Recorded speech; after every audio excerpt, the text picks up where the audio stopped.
Chapter 11:11. The Strong Assemble in the Medicine Manor, 7. Gu Ruoan smiled indifferently when she heard the Great Elder's exaggerated laughter. She already knows that this would be the outcome once anyone said those words. This was the reason why she had not bothered to explain herself when Bai Yin had slandered her the first time. Besides, be it Bai Yin or the members of the Lan family, they were nothing more than jumping little clowns in her eyes. She never paid any attention to them. The vermilion bird's expression changed. She never thought that these people would doubt her words.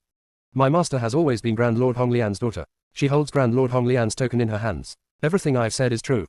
Token. The Great Elder laughed curtly. Grand Lord Hong Lian's token is in emissary Bai Yin's possession. Perhaps the one in your hands is a fake. I will never believe that Grand Lord Hong Lian has a daughter unless he was to announce it personally. Gu Ruoan's identity was not considered to be a secret in the Red Lotus territory, and only Bai Yin, who had escaped a long time ago, was not aware of this.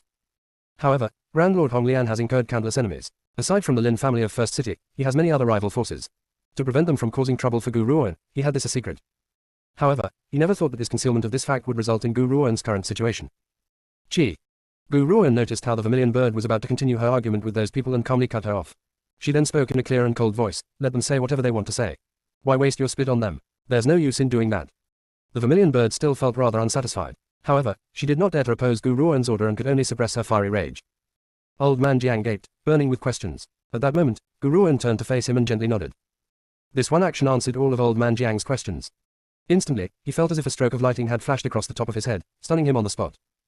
Old man Gu was also just as stunned. The two looked at each other and saw the shock in each other's eyes. They simply never thought that Gu Ruoan was actually Grand Lord Hong Lian's daughter. No wonder this girl was so abnormal. Who else but the big abnormality could possibly produce a small abnormality like her? The funniest thing was, they had previously decided that if Grand Lord Hong Lian was really going to trouble the little girl, they would ensure her safety no matter what as a token of the gratitude for saving their lives.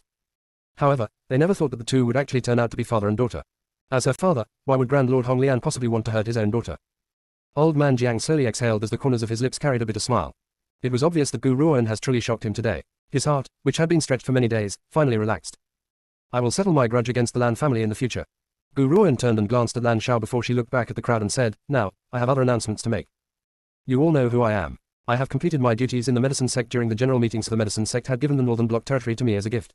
From now on, I shall be the Grand Lord of the Northern Bloc territory. Her clear and cold voice slowly echoed throughout the crowd, silencing the entire hall. The meaning behind Gu Ruoan's words was obvious. I am the Grand Lord of the Northern Bloc territory, so, from now on, the Northern Bloc territory shall only listen to my orders alone. All of you shall serve me and become my subordinates. Chapter 11:12. The Strong Assemble in the Medicine Manor, 8. Gu Ruoan, are you joking? The Great Elder laughed icily. You want to unite the whole of Northern Bloc territory. This was something which not even the medicine sect could achieve, yet you're indulging in flights of fantasy. Let me tell you this, the Northern Bloc territory belongs to the 4 great families. You are a foreign power, so stop your dreaming. Old man Jiang laughed. Lan family elder, you can't say things like that.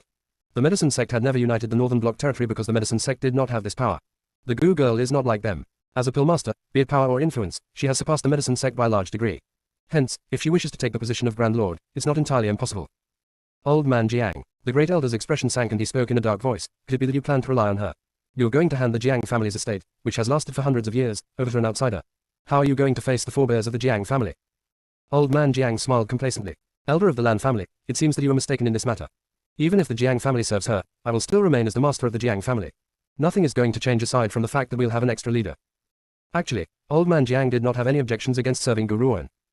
After all, this little girl had saved his life several times.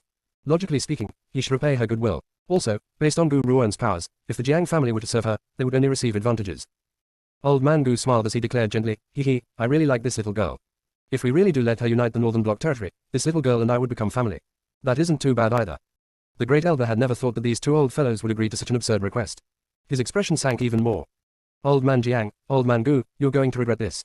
The Great Elder took a deep breath before he turned towards the crowd of cultivators as a vicious light flashed in his eyes. What about the rest of you? Can it be that you're willing to be made into the subordinates of another and dedicate your loyalty to serving others for the rest of your lives? You would give up your rights and freedom. Instantly, the crowd began looking at one another, all deeply considering the Great Elder's words. Based on their powers, they were intimidating in all 4 corners of the Northern Bloc territory. Hence, do they need to pledge allegiance to another? You seem to be mistaken in one thing. Gu Ruoan slowly rose to her feet. Her brows and eyes were as cool and clear as ever as she spoke coolly. I'm not discussing this matter with you, I'm only informing you. The Northern Bloc territory shall become mine soon and I will become the Grand Lord of this territory. Those who comply can continue to stay here while those who do not. She smiled gently, but her smile scared them witless. It's fine if you don't wish to comply. However, you will no longer be a citizen of the Northern Bloc territory. That was right. She was not putting this matter up for discussion, she was merely informing them. Gu Ruoan, I may admire your abilities, but do you think that you and your group would actually have the ability to go up against so many powerful cultivators here? The great elder burst into laughter. I really don't know if I should call you youngsters naive or that you have an exaggerated opinion of your own abilities. Oh, really? Gu Ruoan lifted the corners of her lips indifferently. The smile on her face was as light as a breeze. Just as the great elder was trying to decipher the meaning behind her words, a loud bang sounded as a large body descended from the sky, smashing a hole in the roof. The great elder felt his vision darken as a huge object smashed fiercely into his face. The foul smell of sh*t attacked his senses, overwhelming the great elder's stomach. When he opened his eyes, he found his face pressed up against someone's buttocks. Chapter 11:13. The Strong Assemble in the Medicine Manor 9. At that moment, the great elder's face had turned as green as a bamboo leaf. He really wanted to scream angrily, "Do you not wipe your SS after taking a fucking sh*t?" However, at this moment, he was completely suffocated by the sheer pressure of the buttocks and was unable to speak. The large fatty who was sitting on his face, however, did not seem to be aware of this at all. He has no intentions of standing up. Get off. The great elder, who almost puked blood from being squashed by the fatty, finally managed to spit out 2 words. His voice was filled with fury as if raging flames were spitting out from within. Food. Just as the great elder was about to cry out again in anger, a warm, smelly gas erupted around him. The stench was so heavy that he nearly fainted. This damned fatty, not only is he using his buttocks to squash my face, he has even farted. The rage in the great elder's heart grew even greater when he thought of the insult he has endured in the medicine manor. His face was an extremely horrid sight to behold now. Hey, my apologies. The fatty finally returned to his senses and removed his buttocks from the great elder's face. He then slowly rose to his feet as he scratched the back of his head in a simple yet honest manner and chuckled. I accidentally slipped, I didn't intend to sit on your face. His expression looked innocent, but everyone could not help but shiver at the sight of it. The great elder's elderly face has turned ashen from the fatty's fart.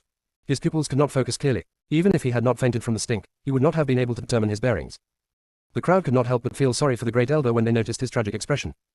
Indeed, it was better to offend a demon than to offend a member of the medicine manor. They certainly did not believe that this damned fatty had not done it on purpose. Otherwise, he would not have remained seated on the great elder's face for such a long time. He had even farted on his face.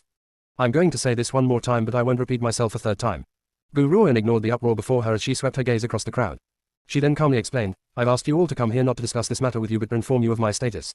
From now on, the Northern Bloc territory shall belong to me and I shall be the Grand Lord of the Northern Bloc territory.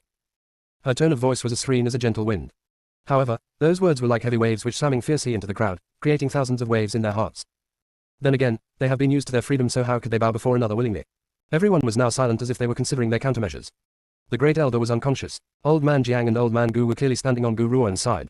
As for the old master of the Lan family and Mu Yu, they have not said a word at all. Roar. An angry roar suddenly rang out, causing everyone's hearts to tremble with fear. They quickly turned towards the direction where the roar had come from. Soon after, they were faced with the Beast King's fleshy features. At this moment, his fat face has become vicious and malevolent as he bared his fangs at them. He looked as if he could swallow them alive. A spiritual beast. Mu Yu stared at the Beast King in astonishment. Her graceful features flashed with deep thought. This lump of fat is also a spiritual beast and a pretty powerful one too. No wonder the members of the medicine manor would dare to act so brazenly. They had a trump card like this. It looks like this time, the Mu family had underestimated these people. Besides, if the medicine manor had produced a trump card like this, the Mu family should reconsider their alliance with the Lan family. It doesn't seem worthwhile to gamble the whole Mu family away for the sake of helping the Lan family and to gain a few pill formulas.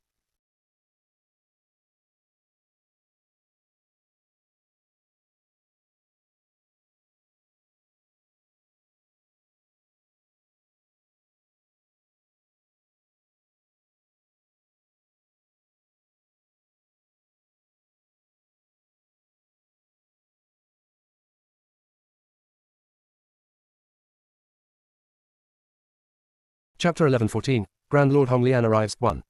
Do any of you have any objections to what I have just said? Gu Ruoan asked airily as she swept her gaze across the crowd. The crowd was silent. No one dared to voice any objections. Gu Ruoan's delicate yet beautiful face lit up with a small smile when she noticed the expression on their faces. All right, since you have no objections, I shall make the decisions for the Northern Bloc territory from now on. The only person in the room who openly opposes Gu Ruoan was the Great Elder, and he could not even stand up after being squashed by the Beast King. He could not speak and had to be carried away by the servants of the Lan family. The old master of the Lan family sighed gently but did not say very much. He had the feeling that everything the Great Elder had done today would certainly cause the entire Lan family's destruction in the future. Ha ha, laughed old man Jiang as he congratulated Gu Ruoan sincerely. Congratulations, Gu girl. The Northern Bloc territory can be considered to be now united by your hand. Besides, an old man like me would not have any objections to having a Grand Lord like you. Gu Ruoan smiled but did not say very much. Her clear and cold eyes were now turned towards the Great Elder who was being carried back home. A cold light then flashed across her eyes.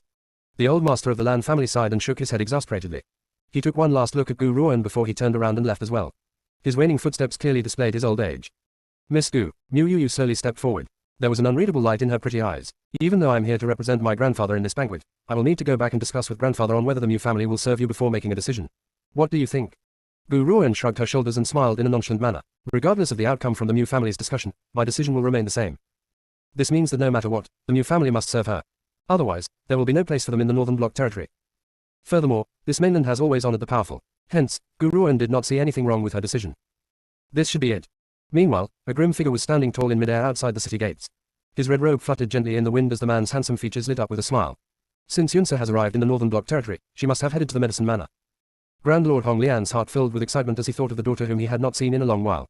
He slowly took a deep breath before his red robes shot across the sky like a flame, rushing towards the nearby Medicine Manor.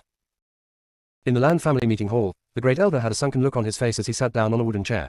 His expression was an extremely ugly sight to behold as his elderly face still carried the greyish-green hue which refuses to disappear. Great elder, I think we should give this matter a rest. The old master sighed gently and shook his head exasperatedly. The unfortunate thing was that even though he was the old master of the Land family, he was unable to control the Council of Elders. Otherwise, he would not have needed to consult the great elder for his opinion. The old master truly believes that making an enemy of Gu Ruoan would not end well for the Land family. Give it a rest. The great elder sneered. How can we let this matter fall? I will never let the members of the Medicine Manor get away with this. Besides, since we've already crossed her, she won't let us off either unless we eradicate her. The old master gently knitted his brows as he continued to speak. Great elder, you should have been able to sense that fat middle-aged man's power. If my guess is right, he's already above the rank of a Marshal Supreme. Chapter 11:15. Grand Lord Hong Lian arrives, 2. Above the rank of a Marshal Supreme. What kind of an existence was that? On this entire mainland, only the members of First City have that kind of power. However, they never thought that she would have a Marshal Saint spiritual beast by her side.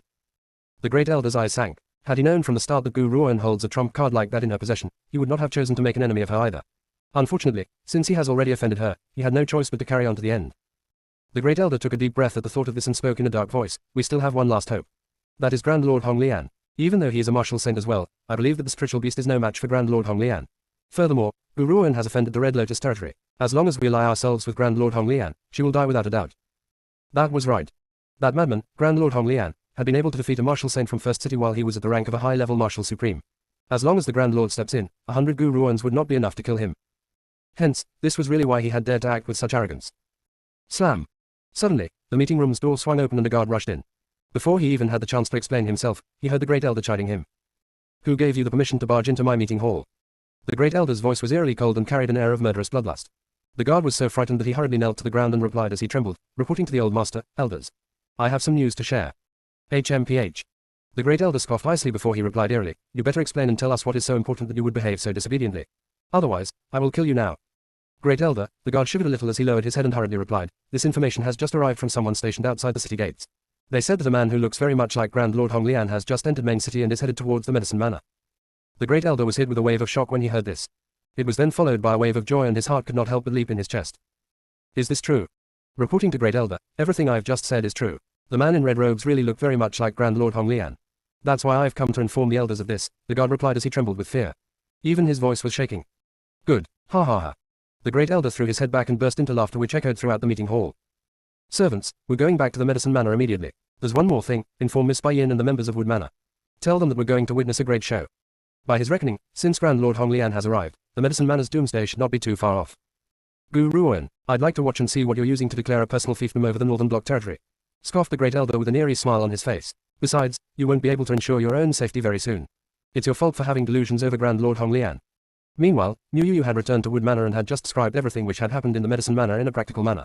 Hence, there were many elders who have gathered to discuss Wood Manor's future at this moment. Yu, is this true? The master of the Medicine Manor isn't all that simple. The person who had spoken was an old man in green robes who was seated in the middle. The old man carried a sense of deep thought on his face as he asked in a deep voice. Chapter 11:16, Grand Lord Hong Lian arrives, 3. Mu Yu gently nodded. Her graceful features were lined with seriousness as she spoke. Grandfather, I feel that it's best we avoid muddling ourselves in this. Gu Ruoan has the Martial Saint spiritual beast by her side. Even though you have already silently reached the rank of a Martial Saint, however. A peculiar light flashed in her pretty eyes before she continued. If she can show this spiritual beast in front of others, that proves that the spiritual beast is not her greatest trump card. Old man Jiang and the others probably never expected the master of the Mu family to have reached the rank of a Martial Saint long ago. As he was unwilling to let go of the Mu family, he had not entered the first city. When he had his breakthrough, he had headed towards a secluded place and concealed the fact. Hence, even though old man Jiang knew that the old man from the Mu family has great power, he was uncertain about his current rank. Master Mu nodded. Not bad, your analysis is rather accurate, Yu. To most people, the greatest trump card would only be used in times of survival. Since she can casually produce a Martial Saint spiritual beast, this proves that she must have other trump cards in her hands. That little girl is really not easy. Mu Yu smiled gently as a wise and far-sighted light flashed across her eyes. Grandfather, I feel that we should reconsider our alliance with the Lan family. After all, I really don't want the Lan family to drag the Mu family down with them. Just as the others began to nod in agreement, an anxious figure rushed in from outside the door. Reporting to the master, the Lan family have just sent their members to inform us that Grand Lord Hong Lian is now on his way to the Medicine Manor and has invited us to make our way there to watch the show. Grand Lord Hong Lian. Master Mu was shocked. He mildly raised his brow as a sense of contemplation appeared on his face again. Grand Lord Hong Lian is here. Mu Yu lifted the corners of her lips. Her smile was like a gentle breeze as she spoke. Previously, the Lan family have mentioned to us that there was a grudge between Gu Ruan and Grand Lord Hong Lian. They even said that she had angered Grand Lord Hong Lian because of her previously fruitless attempt to seduce him. I wonder if Grand Lord Hong Lian has really made the journey here for the sake of dealing with Gu Ruan. However, Mu Yu shifted her glance and the smile on her face became even more pronounced. I don't believe the Grand Lord is simply here for Gu Ruan. If he really wanted to kill Gu Ruan, he would have done it back when she had made a move on him. Why had he spared her only to come and look for her now? Master Mu chuckled while a grin grew on his elderly face. What do you think? Mu Yu thought for a moment before she slowly replied, perhaps Grand Lord Hong Lian has found out about the divine weapon in Gu Ruan's hands and wishes to obtain this divine weapon. However, I can sense that Gu Ruan is not all she appears to be. She must hold an even more powerful trump card in her hand, and when that happens, we only need to enjoy the show. Nothing's wrong with watching a fight between two tigers. Master Mu nodded in satisfaction. Obviously, Mu Yu's analysis was in line with everything he had put into consideration. It goes without saying that amongst all of his descendants, he was the most satisfied with this granddaughter of his. She was far too powerful compared to the boys of the Mu family. Unfortunately, she had been born a daughter. Otherwise, he would have given the position of the master of the Mu family to her.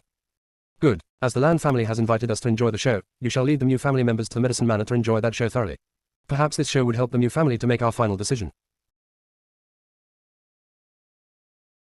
Chapter 11:17. Grand Lord Hong Lian arrives. 4. A profound light flashed across Master Mu's eyes as he chuckled silently. If Gu Ruan could survive under Grand Lord Hong Lian's pressure, it would prove that this woman has the right to make the Mu family serve her. If she were to die in Grand Lord Hong Lian's clutches, the Northern Bloc territory would simply revert to their previous configuration. Nevertheless, out of all the possibilities Master Mu had considered, he never thought that Grand Lord Hong Lian would turn out to be Gu Ruan's father. In the Medicine Manor, the atmosphere of the entire place changed as soon as that flash of red robes had entered the manor. The change was not very obvious, but Grand Lord Hong Lian was a martial saint after all. Just how accurate were his senses? He had immediately seen through the patterns in the atmosphere. An illusion. Grand Lord Hong Lian furrowed his grim brows. He instantly stretched his mental state. A constant surge of energy was then released into the surroundings of his red robes, engulfing the space around him. Boom. Boom, boom, boom. The powerful energy slammed into the atmosphere but could not shift the illusion. This must be an illusion created from a formation. However, what makes me curious is that who could possibly have the ability to create such a powerful illusion? Even the full extent of my power cannot break it. Grand Lord Hong Lian laughed bitterly at the thought of this. He never thought that it would be so difficult just to see his daughter. Which father in this world would have to endure such agony? At this moment, Gu Ruan, who was seated in the Great Hall, sensed a strange movement. Her eyebrows knitted together as she said, "It seems that someone has entered the formation." That's right, the Vermilion Bird nodded. That person should be a martial saint, so he had entered the formation upon his arrival in the Medicine Manor. Besides, that person's scent is rather familiar. Their scent is familiar. Gu Ruan was stunned. The Vermilion Bird has not met a lot of people from the First City. She had mostly encountered those from Wind Valley alone. Could it be that the members from Wind Valley have arrived? The Vermilion Bird furrowed her brows. After a long pause, she relaxed them. That scent is very familiar with yours, master. Gu Ruan was stunned. A martial saint whose scent is similar to mine. Could it be? Suddenly, a possibility appeared in her mind's eye. Gu Ruan rose to her feet with a whoosh. Her initially delicate and pretty features were filled with excitement as she rushed out without any warning. Grand Lord Hong Lian, who was deep inside the formation in the courtyard, was searching for a way to break out of the illusion. However, at that moment, the ripples in the atmosphere disappeared instantly and everything returned back to its initially peaceful and quiet state. A face that he had longed for day and night then appeared before his eyes. Yunsa. Grand Lord Hong Lian's expression moved a little as he stared at the woman in green who was standing in the courtyard. His grim, black eyes softened and became very gentle in an instant. The cold lines at the corners of his lips gradually softened as well. Father is here to see you. Gu Ruan took bigger steps and the crowd watched as she threw herself into Grand Lord Hong Lian's arms, holding the man in red in a tight embrace. Her tensed heart slowly relaxed. Father, you finally arrived. Ever since she found out that old man Jiang had reported her perilous incident to her master, she knew that her father would have immediately rushed over from the Red Lotus territory. However, she never thought that he would arrive so quickly. After all, this news had to be sent out from the Northern Bloc territory. Considering the distance from the Red Lotus territory to the Northern Bloc territory, even someone traveling at the speed of a martial saint would need a month to traverse that distance. Chapter 11:18. Grand Lord Hong Lian arrives. 5. Yunsa, it's really difficult to even see you. Grand Lord Hong Lian chuckled and teased as he remembered how he had been trapped in the formation. Gu Ruan laughed awkwardly when she heard those words. We had set that formation because my friend was trying to prevent the members of First City from causing trouble for me. Anyone who has reached the rank of a martial saint would become trapped in the formation. Anyone at the rank of a martial saint would become trapped in the formation. A wave of shock entered Grand Lord Hong Lian's heart. How powerful was this person to have the ability to construct such a powerful formation? A smile crept up upon his handsome face at the thought of this. Yunsa, I have been quite worried that no one would be able to protect you while I was not by your side. Now I see that you have quite a few capable people on your side. I can rest assured now. Gu Ruoan shrugged her shoulders and smiled. In this life, to have received Zixie's help was the honor of a lifetime. Yunsa, has anything happened to you while you were in the Northern Bloc territory? Grand Lord Honglian seemed to have recalled something and knitted his grim brows. I have heard that the Northern Bloc territory has always rejected the geniuses sent over by the medicine sect. You've come here in the medicine sect's name as well. Has anyone caused you grief? As Red Lotus territory was quite a distance from the Northern Bloc territory, Grand Lord Honglian had not stopped to rest along the way so that he could see his precious daughter as soon as possible. Naturally, he would not be aware of the news surrounding Gu Ruoan in the Northern Bloc territory. Gu Ruoan was shaken as she stared at the concerned look on Grand Lord Honglian's face. She then rubbed her nose. It seems that father hasn't heard anything at all. That was not such a bad outcome either. She was perfectly capable of settling the matters surrounding the Lan family on her own and did not need anyone's help. Father, do you think that I'm the kind of person who would suffer in silence? Gu Ruoan lifted the corners of her lips and smiled. Don't worry, no one can abuse me in the Northern Bloc territory. Grand Lord Honglian smiled and stroked Gu Ruoan's head lovingly as his dark eyes flashed with a gentle light. I know better than anyone of your powers. The only thing is, being your father, I will never allow anyone to bully or humiliate you. Anyone who dares to do so shall be given the taste of a true madman. Just as Grand Lord Honglian had spoken, a sound came from his communication token. Grand Lord Honglian furrowed his brows upon hearing that sound. Ultimately, he picked up the wooden token and his expression reverted to his initially icy exterior.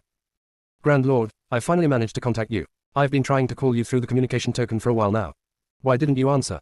The communication token was a type of summoning tool on the mainland and was much more convenient than sending a pigeon.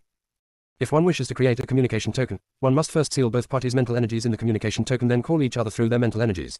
The communication token was more than a medium of communication. In fact, the other voice would be transmitted directly into Grand Lord Honglian's mind so no one else could hear it.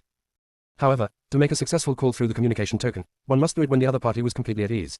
Grand Lord Honglian, who had been rushing towards his destination, had his mind filled with his precious daughter's image. How could he have possibly heard the call from the communication token? Chapter 11:19, Grand Lord Honglian arrives, 6. Hence, the members had only been able to reach him now. What is it? Grand Lord Honglian asked as he knitted his brows, clearly not happy with the person who had disturbed his interaction with Gu Ruoan. Grand Lord, something has happened. An anxious voice cried out from the other end of the communication token.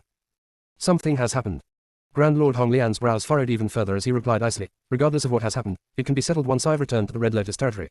Right now, I do not have the time to concern myself with matters surrounding the Red Lotus territory. To Grand Lord Honglian, nothing was more important than reuniting with his daughter. No, Grand Lord, it's not a matter concerning the Red Lotus territory. Something has happened to the eldest lady. Something has happened to Yunsa. Grand Lord Honglian was thoroughly shocked. He then stared curiously at Gu Ruoan as his eyes filled with confusion. Yunsa is clearly by my side, how could something have happened to her? What on earth do you mean? Grand Lord Honglian calmed himself down and asked in a deep voice.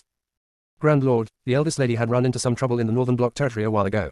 We heard that the members of the Lan family allied themselves with Bai Yin and caused the eldest lady, who was investigating a mountain cave, to fall into a sea of lava as she attempted to save others. Falling into a sea of flames pretty much guarantees death. Right now, this news has reached the general population. The Holy Doctor is already furiously rushing towards the Northern Bloc territory to avenge the eldest lady. I've been trying to contact you over the past few days but I haven't been able to connect with you. That voice was filled with anxiety and rang continuously in Grand Lord Honglian's ear. Boom. An infinitely burning anger exploded from Grand Lord Honglian's body. His red robes were like flames as they danced in the wind. The man's initially grim eyes were now filled with a keen light while his handsome face was filled with anger. Gu Ruoan blinked suspiciously, unable to comprehend what had happened which would anger her father so immediately. Slam. Grand Lord Honglian cut the voice in his head off. He then turned around outside the gate. A cold smile has begun to form on the corners of the man's lips and his expression was extremely maddened. He was not able to hear anything else clearly. All he had heard was that the Lan family of Main City had formed an alliance with Bai Yin and planned to harm his precious daughter. Just as Grand Lord Honglian's anger was growing stronger and stronger, a bustling noise sounded from outside the gate. Grand Lord Honglian then saw the Great Elder leading everyone from the Lan family into the Medicine Manor, crowding the already small courtyard. Grand Lord. The Great Elder's eyes sparkled. Of course, he was not addressing Gu Ruoan as Grand Lord. Instead, his address was directed towards Grand Lord Honglian who was standing in front of Gu Ruoan. That was right. This man was most certainly the Grand Lord Honglian. He had been fortunate enough to meet the man once so he had instantly recognized him. Who are you? Grand Lord Honglian's dark eyes turned grim and sharp. It was as if a sharpened darkness has just landed in front of the Great Elder. There was a fawning smile on the Great Elder's face as he said, Grand Lord, have you forgotten me? We've met before. I am the Great Elder of the Lan family. This time, I've come to congratulate you on your breakthrough to the Marshal Saint rank. Furthermore, Emissary Bai Yin, whom you've sent, has been in the Lan family's care. We have never treated Emissary Bai Yin unfairly. The Great Elder did not seem to notice that when he mentioned the words, Lan family, the man in red's features grew even fiercer. His grim and dark eyes were now flashing with murderous intent. Chapter 11:20, Grand Lord Honglian arrives, 7. Grand Lord, Emissary Bai Yin told us how Gu Ruoan had tried to seduce you to get the position of the Grand Lady of Red Lotus territory. However, a great man like you was simply no match for this woman. We could not stand for it, so we decided to revenge you, Grand Lord. Furthermore, Guruan has obtained a divine weapon. Don't worry, Grand Lord, we will help you kill her and present this divine weapon to you as a gift. With each word that the great elder uttered, the aura from Grand Lord Honglian's body turned colder as a murderous air circled around the courtyard. The Lan family, Bai Yin. Ha ha. Grand Lord Honglian laughed icily and a murderous smile hung upon his grim face. The great elder finally realized that something was not right. He lifted his head in shock and his eyes landed upon Grand Lord Honglian's murderous yet handsome features. Grand Lord, Lan Shao stepped out from behind the crowd and spoke in a respectful tone. I'm the master of the Lan family and I've long heard of your great name. You only need to say the word and we will kill this woman immediately. A woman like her is simply... Lan Shao's words came to a sudden end before he could finish speaking. He had stopped because the cold man in red robes has turned his gaze towards him. The man's eyes were as sharp as a sword and as cold as an icicle. Lan Shao felt as if a knife had been stabbed into the middle of his neck. His heart could not help but tremble. There was no way he could say anything else. What's the meaning of this? Even though Lan Shao's brain had not been quick enough, he could sense that something was not quite right. It looks very much like Grand Lord Honglian does not have any intentions of killing Gu Ruan but was instead unhappy with the Lan family. However, the Lan family has never offended the Grand Lord. Grand Lord. Lan Shao gulped and a sense of panic appeared in his eyes. Where's Bai Yin? The Grand Lord's voice was as cold as a sword in the middle of wind and frost. It slowly rang throughout the courtyard. I'm not sure. Lan Shao's voice was trembling. I had informed Miss Bai Yin before I made my way to the medicine manor that you've arrived and asked her to come with us. However, she said that she needed to make some preparations, so she had asked me to head over first. Gu Ruan's eyes flickered and she softly issued an order to the vermilion bird before turning her gaze back towards them. The vermilion bird's body gradually turned into a ray of light and disappeared from the courtyard. I've just asked the vermilion bird to escort Bai Yin here personally. Gu Ruan smiled as turned towards Grand Lord Honglian and replied gently. Grand Lord Honglian nodded but did not say very much. At that moment, everyone could sense that the grim aura around him had vanished. It was as if he would only ever put his vicious currents away when he was in front of the woman in green. Lan Shao was stunned. He was unable to regain his senses and comprehend what had just happened. Why do I have the feeling that the relationship between Grand Lord Honglian and Gu Ruan is not what I've imagined? Not too long after that, a ray of red light descended from the sky and the vermilion bird's little face, filled with a disdainful smile, appeared before them. She then threw a woman dressed in white robes fiercely onto the ground before exclaiming disdainfully, Master, this fellow was trying to escape and had already left the city. I've just dragged her back here. Chapter 11:21, Grand Lord Honglian arrives. 8. Bai Yin lay spread out on the ground. Her icy cold features have now turned completely ashen. She did not have the courage to look at Grand Lord Honglian. Instead, she could only shut her eyes as she trembled. When she heard from Lan Shao that Grand Lord Honglian had arrived in Main City, she knew that her plan had failed. In order to escape, she had sent Lan Shao away first and had then intended to secretly sneak away after that. However, who would have thought that she would have gotten herself caught and dragged back here the moment she had stepped out of the city gate? Miss Bai Yin, what's the meaning of this? A sense of suspicion has appeared in Lan Shao's heart, yet he did not dare to believe it. His voice trembled as he asked, aren't you an emissary of the Red Lotus territory? Didn't you say that Gu Ruan had tried to seduce Grand Lord Honglian but to no avail? Can you please tell me what is the meaning of this? Bai Yin shut her eyes tightly and did not say a word. The moonlight which was shining on her skin made her look exceptionally pale until she resembled a corpse. Bai Yin, how dare you? The flaming rage within Grand Lord Honglian's being erupted, smashing heavily into Bai Yin's chest. Who gave you the audacity to pose as an emissary of the Red Lotus territory? The impact of the heavy attack caused Bai Yin to spit out a mouthful of blood. She finally opened her eyes and smiled miserably. Grand Lord, why is it that even after I have followed you for so many years that you don't have any sense of camaraderie? I had sent you to accept punishment in the Red Lotus territory, yet you had secretly slipped away. Hence, you are no longer a member of the Red Lotus territory, you are only a traitor. Grand Lord Honglian's voice was grim and devoid of any emotion as it landed fiercely into Bai Yin's heart. She felt a great agony in her heart. The man whom she has loved and pursued for so many years was now treating her this way for the sake of a woman that he had only met a few times. This woman merely shares some similar features with the missing Grand Lady. Why is the Grand Lord siding with her so much? To the extent that he would even treat me so cruelly without hesitation. Grand Lord, I've pursued you for many years, fought by your side, shielded you from countless troubles, yet you would call me a traitor. Her smile has grown even more miserable and her face was like dead ashes as she spoke. It would seem that my accompaniment with perseverance and consistency for you is nothing compared to a woman who looks like the Grand Lady. I can guarantee that this woman has ulterior motives for approaching you. Her intentions aren't pure at all. Grand Lord, could it be that a smart man like you would fall into a pretty woman's trap too? Upon hearing Bai Yin's words, the people by Gu Ruan's side could not help but to send her a look. They all stared at her as if they were looking at an idiot. After all, Gu Ruan was Grand Lord Honglian's daughter. Could it be that, as a father, he would not protect his own daughter but would side with the woman who wants to kill his daughter instead? Ha ha. Grand Lord Honglian laughed in spite of his anger. A flaming rage began to overflow from his body. He then reached out and grabbed Bai Yin's neck fiercely. It was this very moment that the Lan family members began to realize what was going on. They had been fooled by Bai Yin all along. She had used them and they have offended Grand Lord Honglian. Now, whenever they thought of this outcome, everyone in the Lan family would shiver from their very core. They did not even dare to say another word, dearly wishing that they could lower their own existence so that Grand Lord Honglian would not notice them at all. Only Lan Shao, upon realizing that he had been fooled by this woman, glared at Bai Yin fixedly. He looked as if he could eat her whole. Bai Yin, do you know who she is? A cruel smile hung on the corners of Grand Lord Hong Lian's lips. His grim eyes stared coldly at her as he said, she, Gu Ruoan, is my precious daughter who had been separated from me for so many years. So you tell me, should I protect her or you? Chapter 1122, Grand Lord Hong Lian arrives, 9. In the beginning, Grand Lord Hong Lian had not intended to let anyone know about Gu Ruoan's true identity. He has too many enemies and he wanted to conceal this fact to prevent his enemies from harming his precious daughter. However, it now looks like even if he were to conceal this matter, others would still cause trouble for her. She had nearly lost her life in that sea of flames because of them too. Even though Grand Lord Hong Lian did not know how Gu Ruoan had managed to escape the sea of flames, he could imagine the dangers she has had to endure. All this was because he had concealed her true identity.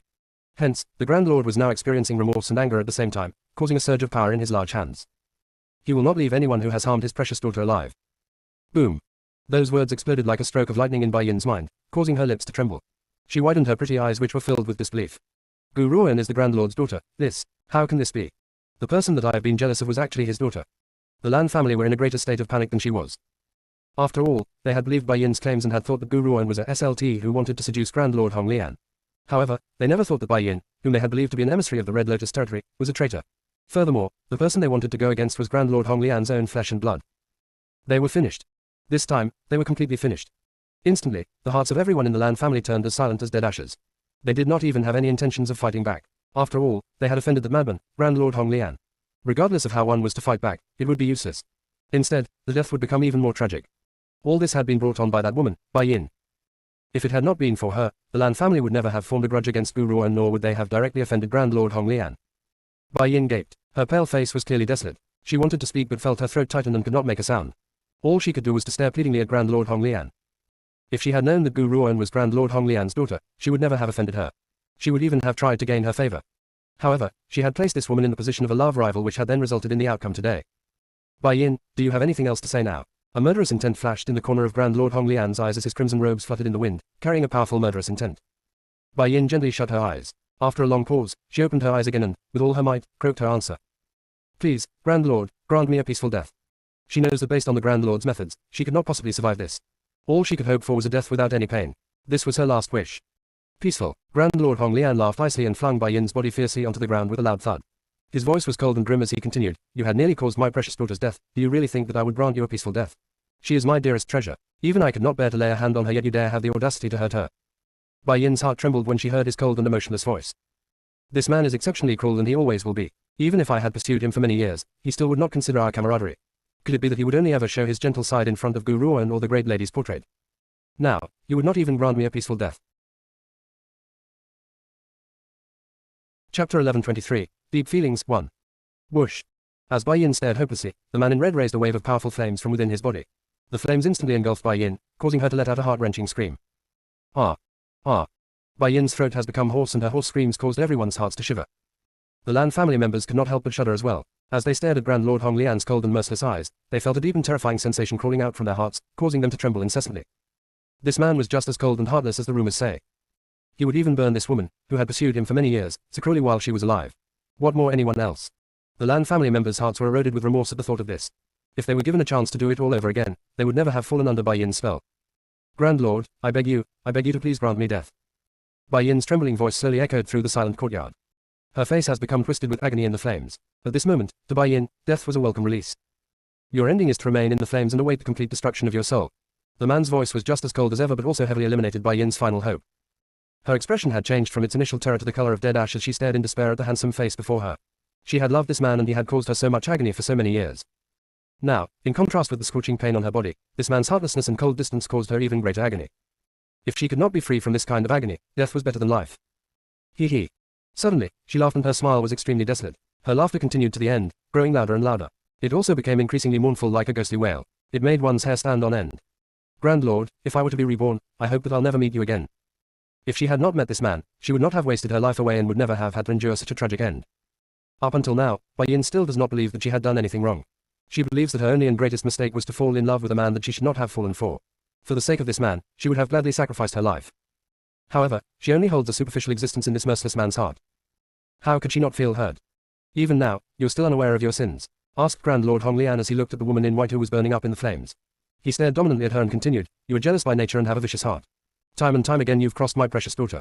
In my heart, you can never be compared to her and her mother even if there were 100 of you. Don't even think of trying to surpass them. The man's words were like 10,000 arrows which pierced through her heart, causing Bai Yin to close her eyes in pain.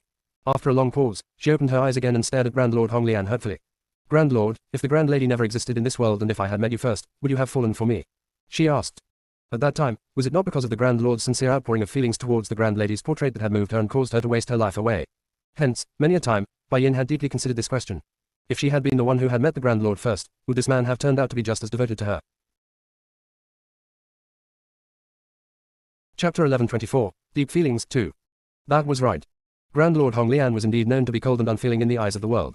However, it was only because he had given all his gentleness and emotions to one woman. Hence, everyone else was left with the remnants of his cold and distant heart. Fine, in order to let you understand the circumstances of your death, I will answer your question. A grim light flashed through Grand Lord Honglian's eyes as he replied unfeelingly, only you will ever hold my heart in this lifetime. For her sake, I would even rush through heaven and hell. If she has truly disappeared for good, never to return, I will remain as her widow for the rest of my life. The flames on Bai Yin's body was now burning even more vigorously. She was in so much pain that she could no longer speak, but the heartbreak and hopelessness in her eyes were clear for all to see. In love, it's never about first come, first serve. If you fall in love, you fall in love. Even if I had met another woman first, the only woman I will ever love is Dongfang Yu. Others may call me the god of death or a madman, but if I can cover my family with my wings so that no one can ever hurt them or humiliate them, I don't see anything wrong with being labeled as a madman. Anyone who dares to lay a finger on my family shall be given the taste of a true madman. Bai Yin lowered her eyelids and a bitter smile hung on the corners of her lips. She really envies the woman in the Grand Lord's heart. To have such an outstanding and devoted man, it was more than enough. Unfortunately, that woman was not her. Bai Yin, you have been by my side for so many years, so you should be very aware of my taboos. Grand Lord Honglian's eyes were filled with murderous intent, the sharp aura was spiraling out from within his being. If you ever hurt my family members, death will forever be an extravagant hope for you. Due to Bai Yin's overly mournful cries, her throat had grown hoarse. The intense burning pain made her want to cry out again, but at the end of the day, her throat could only make a hissing noise. Yes, Grand Lord Honglian was never a kind-hearted person. Anyone who harms the people by his side should look at death as a form of extravagant hope. The Lan family quickly lowered their heads, trying to lower their existence. Just then, they felt a swift and forceful cold glare landing upon them. The Lan family.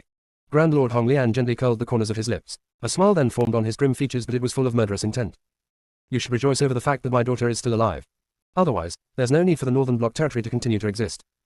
He paused, then continued to speak as the crowd stared anxiously. However, while I can spare the Northern Bloc territory, the Lan family should pay the price for your stupidity. If Gu Ruoan had really fallen into danger in the Northern Bloc territory, Grand Lord Honglian would have released his fury upon the entire territory. If that were to happen, the rivers of the Northern Bloc territory would flow with blood and bodies would cover the entire land.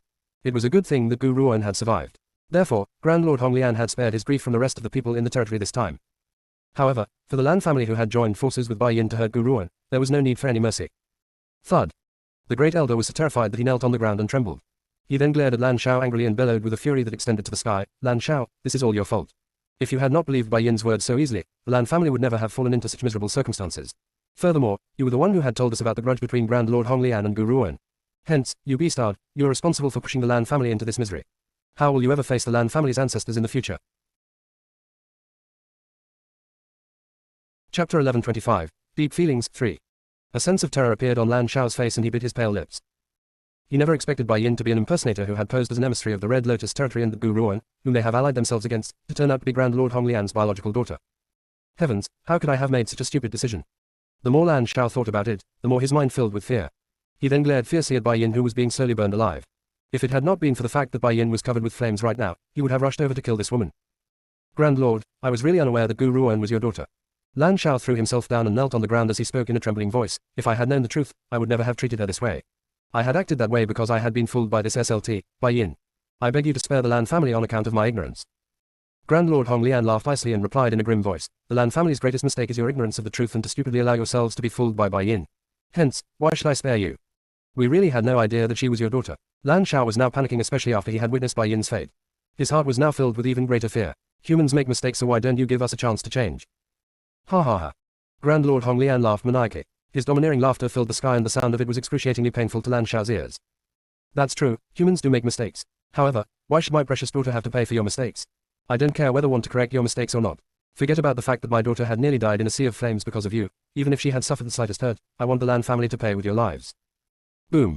Upon saying his piece, Grand Lord Honglian raised his hand and a red-tinted tornado whirled towards Lan Shao, landing squarely on his chest. Lan Shao's body was instantly flung out of the way and landed heavily onto one of the walls in the courtyard. Blood splattered from his mouth, dyeing the ground red.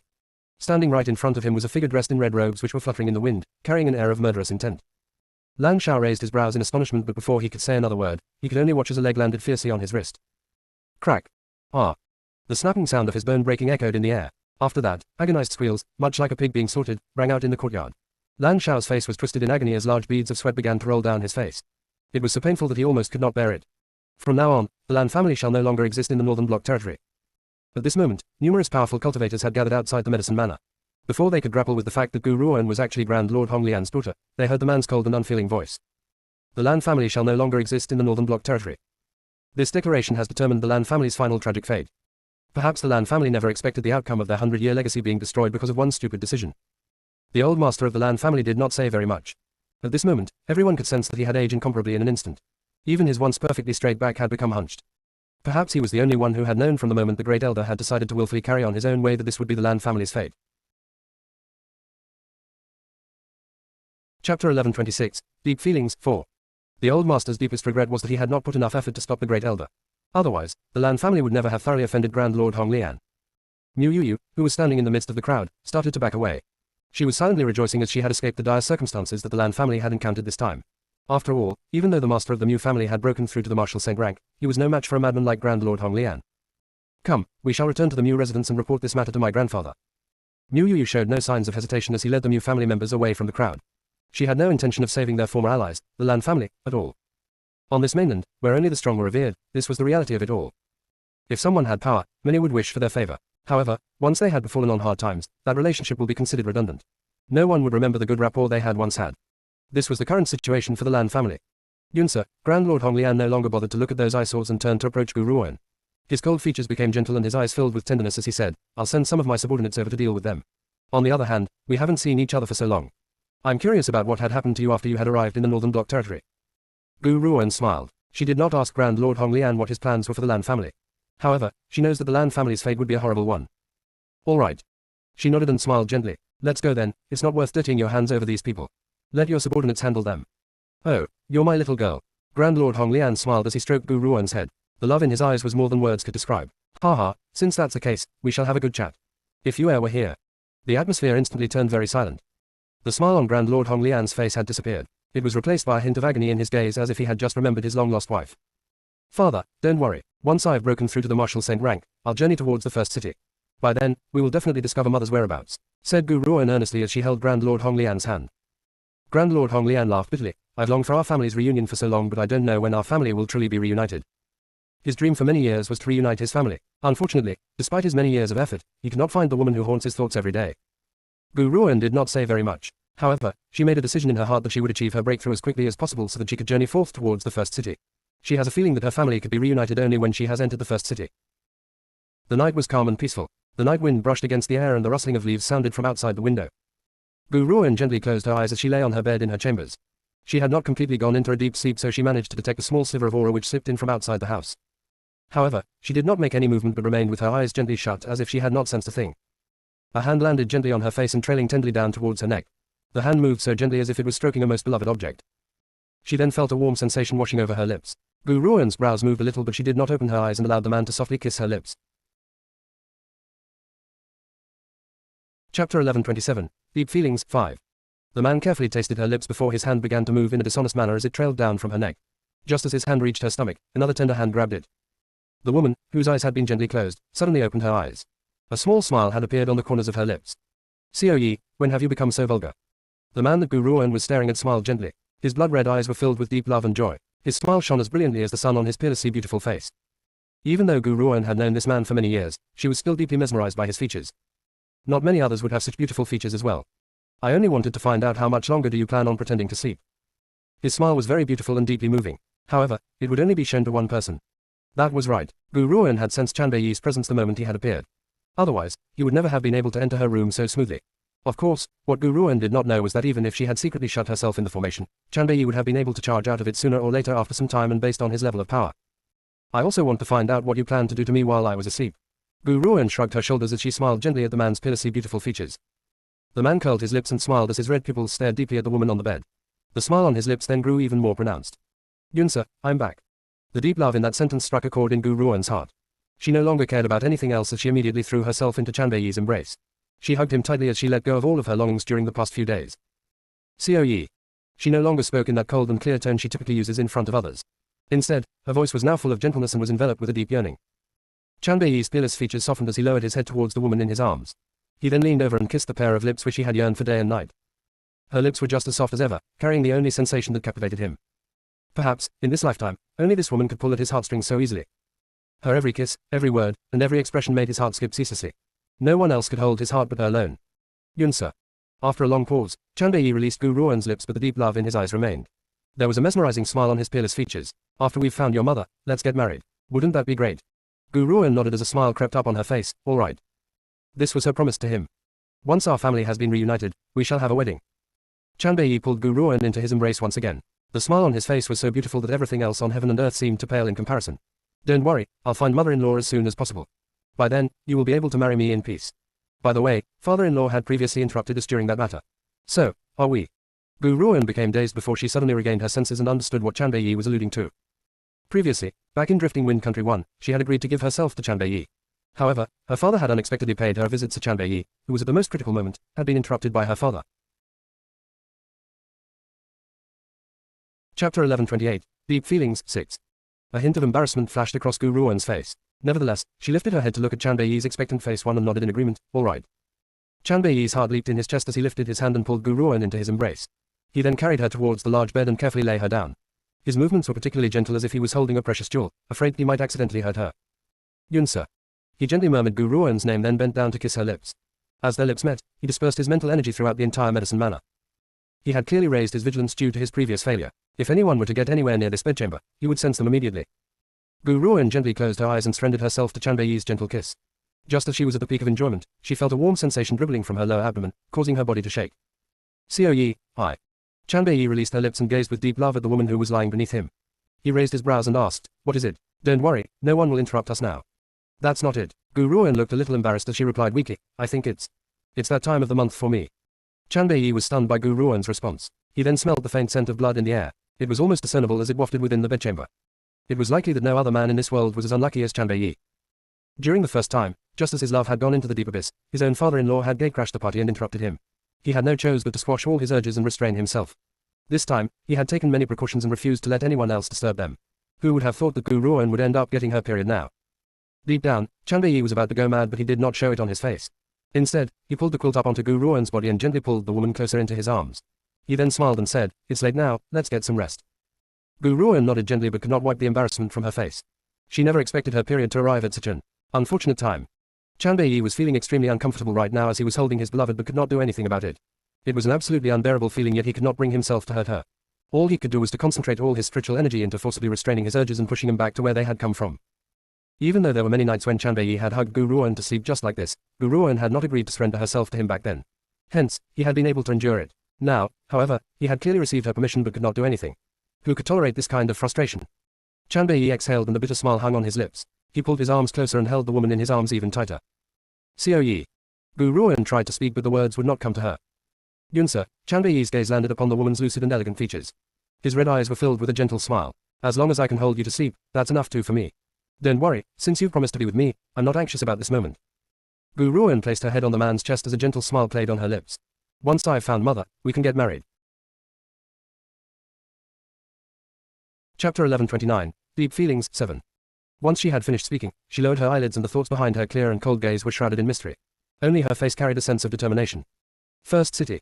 It seems that I would have to break through to the Marshal Saint rank as soon as possible. Only when I have reached the Marshal Saint rank would I be able to enter the first city.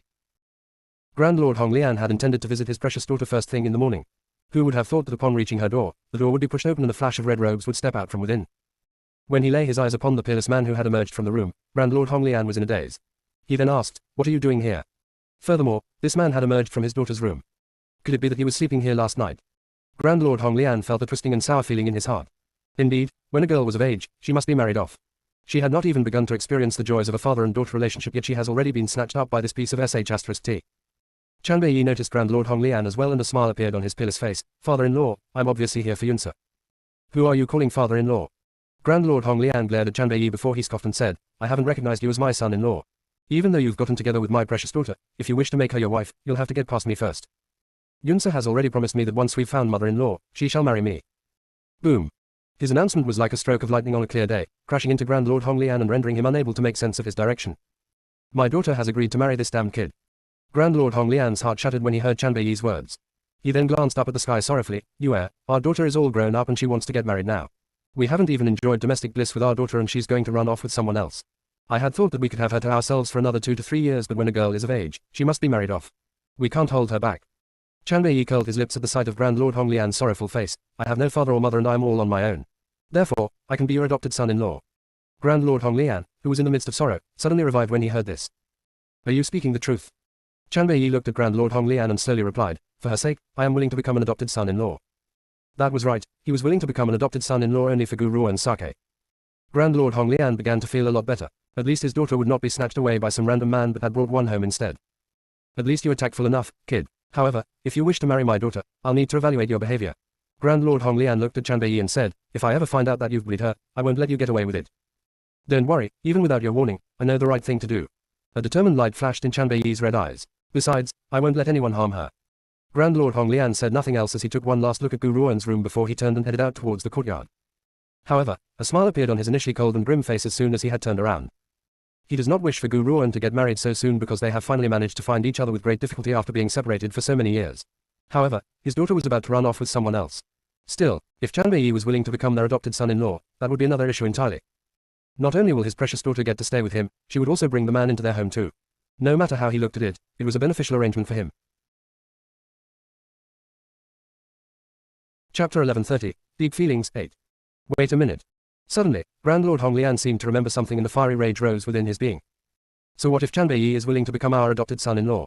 No matter what he says, it does not change the fact that this damn kid had taken advantage of my absence and licked my precious daughter clean. To this day, the unfortunate Grand Lord Hong Lian was still not aware that this particular thing he was thinking of has not yet taken place between Gu Ruo and Chan Beiyi.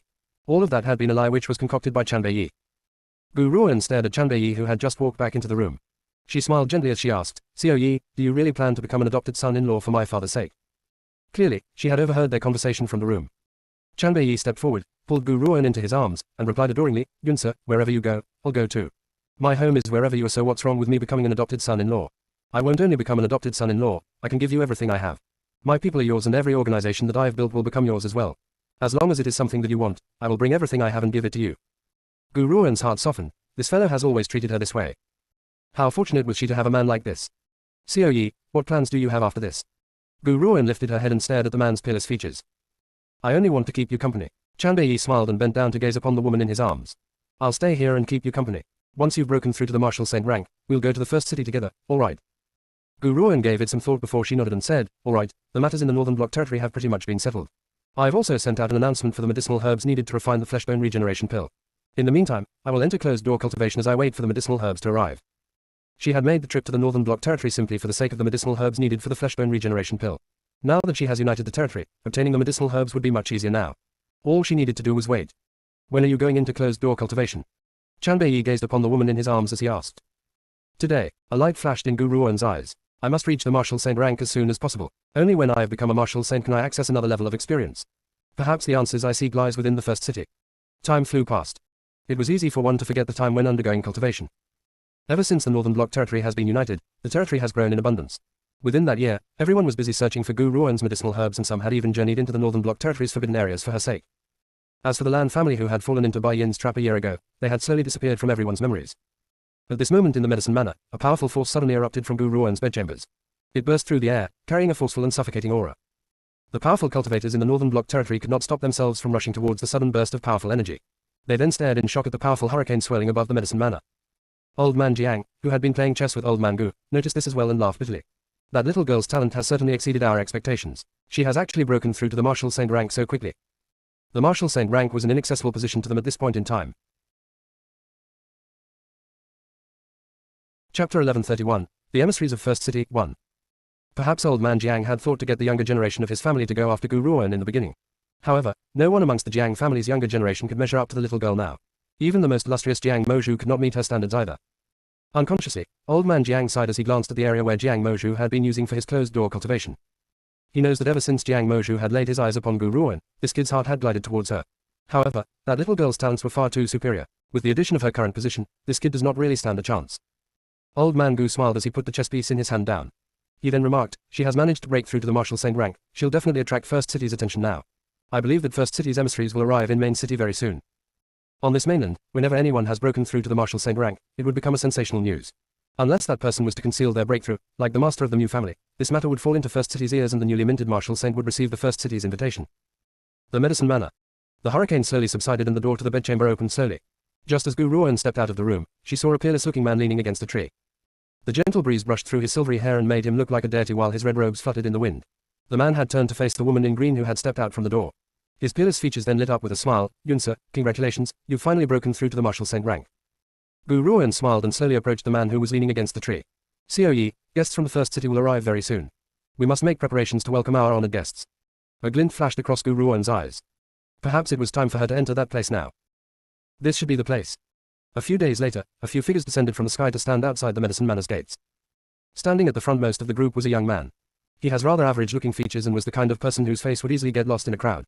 However, this man had eyes as sharp as an eagle's. His gaze was incomparably keen and his entire body emits a strong aura. Gu Ruoan had sensed their presence immediately and promptly deactivated the formation. Hence, these people had been able to enter the Medicine Manor unhindered. At this moment, a woman in green was sitting bolt upright on a hardwood chair in the Medicine Manor's great hall. Her clear and cold eyes observed the group in white robes as they entered the door. Next to the woman in green was a cold and grim man in crimson robes. He pursed his sharp, knife-like and thin lips, curling it into a disdainful angle. It was obvious that Grand Lord Hong Lian does not have a good impression of anyone from the First City, no matter who they may be. "I believe that you, sires, are emissaries from the First City." Grand Lord Hong Lian looked at the young man as he spoke icily. Grand Lord Hong Lian may have previously broken through to the Marshal Saint rank, but due to his constant absence from the Red Lotus territory, the First City's emissaries would have been greeted by an empty space even if they had paid him a visit. Therefore, this was the first time he had met a high-level emissary from the First City. "That's right. The emissary seems to be disgusted with Grand Lord Hong Lian's rudeness." He then frowned and replied in a cold and proud voice, "We have journeyed from the First City and have been known as the guides in the secular world. Only we can guide the cultivators of the secular world like yourselves towards the path that leads to the First City. I am here to congratulate you. You can finally leave this place and journey to the heaven that many cultivators yearn for." Chapter 1132, The Emissaries of First City, 2. PFFT. A soft giggle sounded just as the emissary had finished speaking. The vermilion bird's childish voice soon chimed in. "Heaven. Isn't heaven a place that people only go to when they're dead? Could it be that one can only go to the First City when one is dead?" The emissary's expression blackened instantly. If it had not been for the fact that the vermilion bird looked to be a 5 to 6-year-old child, he would teach her a thorough lesson of the consequences on humiliating the First City. "HMPH, scoffed the emissary icily before he remarked arrogantly, "My purpose here today is to bring you all to the First City. I'm not here to quibble with a little girl. However, I need to inform you of the First City's rules as well. The First City is not like your mainland. In the eyes of the citizens of First City, the people of the mainland are merely people of the secular world. Even our lowest of the low would be more powerful than anyone from the secular world. Hence, don't think that just because you can break the law and commit crimes in the secular world that you could do the same thing in First City. It's true that you have broken through to the Marshal Saint rank at the age of 20 or so and you can be considered an unparalleled genius. Unfortunately, in the eyes of the First City's cultivators, you are no different from an average citizen. As one of First City's emissaries, he clearly has the right to be arrogant. These people who had broken through to the Marshal Saint rank in the secular world could not be measured up in his eyes. Besides, who from the secular world would not bend the knee at the very sight of him? They would even fight to gain his favor, all for the sake of receiving greater opportunities upon entering First City. Hence, he believes that these two people before him were just like that too. No one would be stupid enough to make an enemy of an emissary of the First City. Furthermore, the emissary glanced at Gu Ruoan and Grand Lord Hong Lian before he continued to speak. In First City, no one can kill others arrogantly and without permission. Anyone who crosses this rule will receive severe punishment. Regardless of your previous grudges, you must write them all off. Otherwise, don't blame me for not reminding you. Obviously, since the emissary had said these things, it proves that he had seen right through Grand Lord Hong Lian's identity. Naturally, he knew about the grudge between Grand Lord Hong Lian and the Lin family. Ha ha ha. Grand Lord Hong Lian burst into maniacal laughter. His laughter was filled with dominance and rang throughout the entire Medicine Manor. "So, the emissaries of First City are that unreasonable. The Lin family has hunted me for so many years and had torn my family apart. Are you saying that I should not have my revenge? No matter what, I will repay the Lin family for their blood feud." The man's cold and grim features flashed with a deep murderous intent. His red robes filled with a murderous air, causing the temperature in the great hall to plummet. "I'm only saying what needs to be said first." The emissary then gently narrowed his eyes as he replied in a cold and distant manner, "However, you must trust in the First City's power. Do you know why you're still alive despite being hunted by the Lin family for so many years? That's because the Lin family is under the First City's control and is unable to mobilize their powerful cultivators. Otherwise, you might have been dead long ago. However, as you are about to enter the First City, this means that the Lin family can now attack you whenever they wish. As long as it's not a large-scale massacre, the First City will not interfere." The emissary paused and his face was as now arrogant as before. "Hence, I'd advise you to lay down your grudges. This is for the sake of your own safety, yet if you still remain wanton and unrestrained, you will call upon your own tragic end. I'll leave the token needed to enter the First City here. Farewell." Chapter 1133, The Emissaries of First City, 3. The emissary took one last look at Gu Ruoan and her father before he then turned around to head out of the great hall. Just as he was about to step out the door, a head full of silvery hair glided across his sight, carrying a gloomy aura that made his heart race. silver hair and crimson robes. It was said that not too long ago, a peerless genius had appeared in the first city. No one had known what his name was, and all they know was his signifying features. He had a head full of silver hair and was dressed in crimson robes as he drove 10,000 beasts and cut across the vast skies. That must be a coincidence. The emissary shook his head. What would a peerless genius of the first city be doing in a place like this? Even though this person has silver hair and red robes as well, he might not be that man. He no longer hesitated at the thought of this as he led the group of members from the first city out of the medicine manor. Yun, sir. Chanbei did not bother to give the emissary a second glance as he walked towards Gu Ruoan. His red eyes landed upon the gold token in front of her and his lips curled into an angle. You have the token now, it's time we make our way towards the first city. Gu Ruoan nodded and turned towards Grand Lord Hong Lian and said, Father, do you have any plans? Grand Lord Hong Lian thought for a moment before he slowly replied, I need to make a trip back to the Red Lotus territory and make my preparations. I'll look for you in the first city once I'm done. Perhaps your mother is waiting for us there. If Chanbei had not been here, Grand Lord Hong Lian would never have let Gu Ruoan risk her life and brave the dangers in the first city alone. Now, he could clearly sense that this man's power has grown to a substantial degree. At least, at this point in time, the Grand Lord was no longer of any match for him. With this man by Gu Ruoan's side, he would be able to leave peacefully. All right, Gu Ruoan nodded. I need to make a few arrangements as well. We'll leave for the first city tomorrow. Before the cultivators of the first city had arrived, the people of the Northern Block territory have found the medicinal herbs that she needed. Now, it was time for her to start refining the fleshbone regeneration pill. Based on Gu Ruoan's current level of power, refining the fleshbone regeneration pill would no longer pose a problem for her. Hence, after Grand Lord Hong Lian left, she immediately entered the ancient divine pagoda to refine the pill. This pill did not take up too much of her time and was successfully refined. As Gu Ruoan stared at the sparkling and translucent jade green pill, she slowly exhaled and said, the refinement process was a success. I'll give this to you for consumption now. Over these past few days, Yusi's arm had been an aching pain in her heart. Now, this sore point could be released. The medicine manor. The light of the sun was shining in the courtyard as Chia Linyu stood bolt upright outside the gate. His clear, limpid eyes have never left the tightly shut door and his delicate features showed a sense of concern. Just as he was about to move, the room's door slowly opened. Gu Ruoan did not expect Chia Linyu to appear in front of her door. She was shocked before she gently raised her brows. What are you doing here? Sister. Chia Linyu gently lowered his eyes and his long lashes concealed the emotions in them. Are you heading to the first city? Gu Ruoan fell silent for a moment before she slowly nodded. I want to search for our mother in this life. Sister. Chia Linyu lifted his head as if he had made a decision and his clear, limpid eyes which were like pools of water fixed upon Gu Ruoan. He then said, I don't wish to remain hidden under your wings for the rest of my life, so I won't be following you to the first city this time. I want to train myself and grow. Only then will I be under favorable circumstances. Chapter 1134, The Emissaries of First City, 4. Chia Linyu had been a good-for-nothing in his past life and relied on his sister for survival. Therefore, he no longer wishes to live in such a weak existence in this life. However, if he wishes to grow, he has to leave his sister's side. Sister. A sense of determination flashed in Chia Linyu's eyes as he stared at Gu Ruoan, who was silent. I've been thinking about this for a while now and I've made my decision.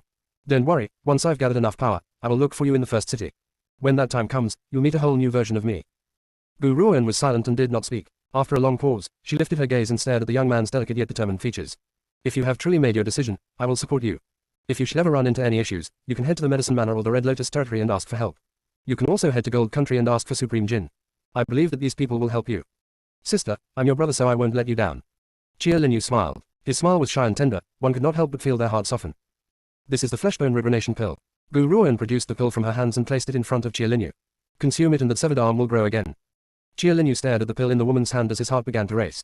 He really did not think that this day would come and his arm would grow back. Perhaps not one person in this world ever believed that growing back an arm would be a possibility. Chia Linyu took a deep breath at the thought of this and took the pill without another word. He then placed it in his mouth and carefully swallowed it. As the pill dissolved in his mouth, Chia Linyu felt an itching pain on the stump of his left arm. He felt a strong urge to reach out and scratch it. A clear and cold voice immediately cried out and stopped him in his act. Bear with it, don't move. Upon hearing this, Chia Linyu naturally would not dare to make any movements. He quickly put his hand down and forced himself to bear with the painful itching on his left shoulder. However, Chia Linyu was soon stunned by what happened next. He could see his own severed arm growing visibly longer. How many people would be able to accomplish the freakish feat of regrowing a new arm? However, Gu Ruoan has done it. Even if this were to get out, no one would believe it. Sister, my arm, it's really back. Chia Linyu's voice trembled. He could not stop his tears from streaming down his face. One could imagine how happy and excited he was feeling. No matter what, losing an arm had meant a huge curb on his powers. Now that his arm has grown back, he has a 100% guarantee that he would be able to follow Gu Ruoan into the first city. Yue, the objective for our travels to the Northern Block territory has been completed. Gu Ruoan smiled and patted Chia Linyu's shoulder. You can continue your cultivation normally now. Sister. Chia Linyu lifted his tear-stained and delicate features. His lips gently trembled as he spoke. Even though you had told me from the beginning that you could regrow my severed arm again, I had not put too much hope into it. I was afraid that if I had too much faith, my disappointment would be even greater. However, I never ever thought that you'd actually be able to achieve it. Gu Ruoan smiled gently. Her eyes were deeply moved. She did not have many loved ones in her past life. All that was left was perhaps Chia Linyu, who had been reincarnated with her. Hence, she had spared no expenses in coming to the Northern Bloc territory, all for the sake of refining this flesh-bone regeneration pill. Chapter 1135. The Emissaries of First City, 5. It was a good thing that Gu Ruoan had been successful in refining that pill. Yue, I'll be leaving tomorrow. I'm leaving Wei Yi and the others to take care of the Northern Bloc territory. If you ever feel tired in the outside world, you can come back here for a rest. Not even the cultivators from the First City can harm you in the Northern Bloc territory. Before Gu Ruoan heads off, she would hand the formation over to Wei Yi. With this formation in place, even the members of First City could forget about killing anyone in the medicine manor. I understand. Chia Linyu's heart was filled with emotion. However, when he remembered how Gu Ruoan was about to leave, his eyes filled with reluctance. Sister, you must wait for me in the First City. I will rush right over to meet you. All right, I'll be waiting for you. Gu Ruoan had gazed upon the young man's delicate features as she replied clearly. The Secret Order. A faint white mist covered the place, turning it into a fairyland in the human world. A woman in white who had been sitting cross-legged with her eyes closed suddenly opened her eyes. She then turned her gaze towards an old woman who had stepped towards her on the clouds. The woman in white slowly rose to her feet and said, Master. Yue. The old woman paused and staring lovingly down at the absolutely beautiful woman in white robes. She then said, I had once promised you that once your closed-door cultivation has ended, I would let you leave the Secret Order. The time has come and I should fulfill my promise to you as well. You can now leave this place and go find your husband and children. It was as if a warm sunlight had shone down from the skies, melting the woman in white's cold as ice expression and filling her with gentleness and softness. The smile on her face could move one's heart. Yes, Master. It has been over 20 years. Now, I can finally leave this place and look for my family. Furthermore, I can make those who have harmed my family pay the most painful price. Go. As the Sacred Lady of the Secret Order, your position is set on high. You should not have had to suffer the abuse of others in the first place. You can make others pay for the pain you've endured, but the Secret Order can't help you. You must exact your revenge on your own. The old woman looked at the woman in white robes as her eyes filled with love. After all these years, she had long seen this woman as her own daughter. Now that her daughter was about to leave her, how could she not feel reluctant? The woman in white wished to speak, but the words did not come in the end. She lowered her body and knelt on the ground before bowing towards the old woman. She then said, Master, thank you for saving my life that year. Without you, the Dongfang you today would not exist. I will never forget your kindness. Once I have found my family, I will return to the Secret Order. A satisfied smile appeared on the old woman's face and she nodded gently. Yue, there's one more thing I must tell you. No matter what you do in the world outside, you must never let anyone find out about your identity in the Secret Order. Otherwise, if anyone finds out about your identity as the Sacred Lady of the Secret Order, there will be a lot of trouble. The Secret Order was indeed very powerful in the First City. Even the First City's administrators would need to leave some form of sensibilities for the Secret Order. However, the Secret Order had concealed itself from the world for many years. If anyone were to discover Dongfang Yu's identity, complications would arise. More importantly, this was related to the very person the Secret Order had been controlling. That person has been under the Secret Order's guard for over 10,000 years, yet they could not prove that he no longer has any remaining Confederates left in First City. If word of Dongfang Yu's identity as their Sacred Lady got out, danger may arrive. Chapter 1136. The Emissaries of First City, 6. This was what the old woman was most concerned about. I understand, Master. Dongfang Yu rose to her feet and joined her fists towards the old woman before she turned around and left. However, just then, something tugged at her trousers suddenly, causing her to pause in her footsteps. Growl. The white dragon let out a low groan and his eyes were filled with reluctance as he stared pitifully at her. Dongfang Yu's heart softened instantly. She stroked the white dragon's head and the cold light on her face has long disappeared, replaced by a gentleness like the spring breeze. I'm going out to find my family. I'll be back very soon. The white dragon opened his mouth sulkily before licking Dongfang Yu's hand as he continued to stare at her in a broken-heartedly. Dongfang Yu hardened her heart and did not give the white dragon's pitiful eyes a second glance. She then turned around and headed down the mountain. Now, each time she thought of how she would soon meet the man whom she had longed for day and night, her heart would fill with excitement. In the end, she took a deep breath and turned to look at the sky, gently murmuring, Brother Chan, I'm coming for you very soon. It has been more than 20 years. No one knew what she has had to endure these past 20 years. If it had not been for the strength she had gathered from her longing for her family, she would not have been able to stand it at all. Time had hung heavily during her cultivation on this mountain. There has not been a moment when she did not wish to leave this place to search for her family. Now, she could finally walk out of the Secret Order and journey towards the mainland that she had been away from for more than 20 years. First City. This was the most mysterious part on the East Peak mainland and was located in a completely different dimension. If someone wishes to enter the First City, they must first hold the token granted to them by the First City. Otherwise, no one could enter the First City's threshold so easily. At this moment, a man and a woman paused in their steps at the outskirts of the First City's space. At first glance, one could see that the woman, who was dressed in green, has delicate features. She was clearly beautiful and pristine. Her black eyes held a cold and clear light as they stared at the tightly shut great dimensional door before her. No one could tell what she was thinking. A man with silvery hair and red robes was standing by her side. This man has features that could topple nations. His red eyes were like those of a demon and were tantalizing and seductive. However, when he gazed upon the woman in green next to him, a fascinating smile would appear on his lips. Following their appearance, the people around them could not help but turn their eyes towards them. Some found it difficult to turn away. Xiao Yi, Gu Ruoan shrugged her shoulders and chuckled. I sense that these women around us want to swallow you whole. Chan Bei wrinkled his brows as his red eyes stared indifferently at the women who were staring at him. A gloomy light flashed in his eyes and magnified the cold and eerie aura from within his being. It made the women who had been staring at him shiver and quickly turn away. It looks like this man was pretty powerful. It was best not to provoke him. I believe that the both of you have arrived in the first city for the first time. Of course, there were a few overly daring women who had completely ignored Chanbei's eerie aura. They bent their slim waists and stepped forward, displaying what they thought was a seductive smile and said, "Let me introduce myself, I am Wu Maisa, a disciple of the Charm Sect. You are welcome to seek me out at the Charm Sect if anyone causes trouble for you in the first city." Even though she was speaking to the both of them, her eyes were fixed upon Chanbei from the beginning and her drooling expression was clear for all to see. Chapter 1137, The Emissaries of First City, 7. There was a decree in the first city which forbids any cultivator at the martial saint rank or above to harm people of the secular world at will. Otherwise, they would be severely punished by the first city. However, as long as they do not break the rules, these people can go in and out of the first city whenever they please. This was also the reason why so many people were standing in line in front of the dimensional door. This woman is actually a disciple of the Charm Sect. I've heard that the Charm Sect only ever accepts women as their disciples. Their method of cultivation consists of a highly dishonest practice. The disciples would borrowing male force to strengthen female health by sleeping with men. Hence, many in the first city have been subject to their abuse. The disciples of Charm Sect actually use this method of cultivation. Why haven't those people from the first city punished them? You might be unaware of this, but the disciples of the Charm Sect use a cultivation method which can seduce another's heart. They only need one look and those men will find it difficult to resist. Those men would voluntarily have sexual intercourse with them. The disciples of the Charm Sect had never forced those men, so why should the first city interfere? Besides, the members of the Charm Sect have always set their sights on men who have just received an invite into the first city. People like them don't have any protection from any power in the first city, so they're ripe for the Charm Sect's picking. The crowd had begun to chatter ceaselessly. Based on the current situation, that disciple from the Charm Sect was eyeing the silver-haired man before her and would like to lure him back to the Charm Sect to borrow his male force and strengthen her health. The pitiful one would be the delicate and pretty girl next to the silver-haired man. Her man would soon be snatched away for the Charm Sect's disciples' enjoyment, while all she could do was to stand back and watch it all happen. However, Wu Maisa was shocked when she saw how Chanbei did not seem to hear her at all. She took a deep breath and flashed a seductive smile on her face once again and spoke with a wave of coquettishness in her eyes. "Sir, I am Wu Maisa of the Charm Sect. If this is your first time in First City, I'm sure that you must not have much of an understanding of the city. How about I give you an explanation?" Wu Maisa secretly maneuvered her glamour skills as she spoke. She believes that no man would be able to resist a disciple of the Charm Sect's glamour. Eventually, this man shall become an object for her enjoyment. Wu Maisa's smile grew even more enticing as if she could already picture it, and her greed showed in her eyes. Gu Ruoan had not said a single thing from the very beginning. She did not even bother to look at Wu Maisa as if she had never seen someone seducing Chanbei before. "If you don't wish for the Charm Sect to disappear." Just as Wu Maisa was filled with expectation and greed, a deep and gloomy voice rang out above her head, "You'd better get lost." Wu Maisa was in shock while the smile on her face disappeared.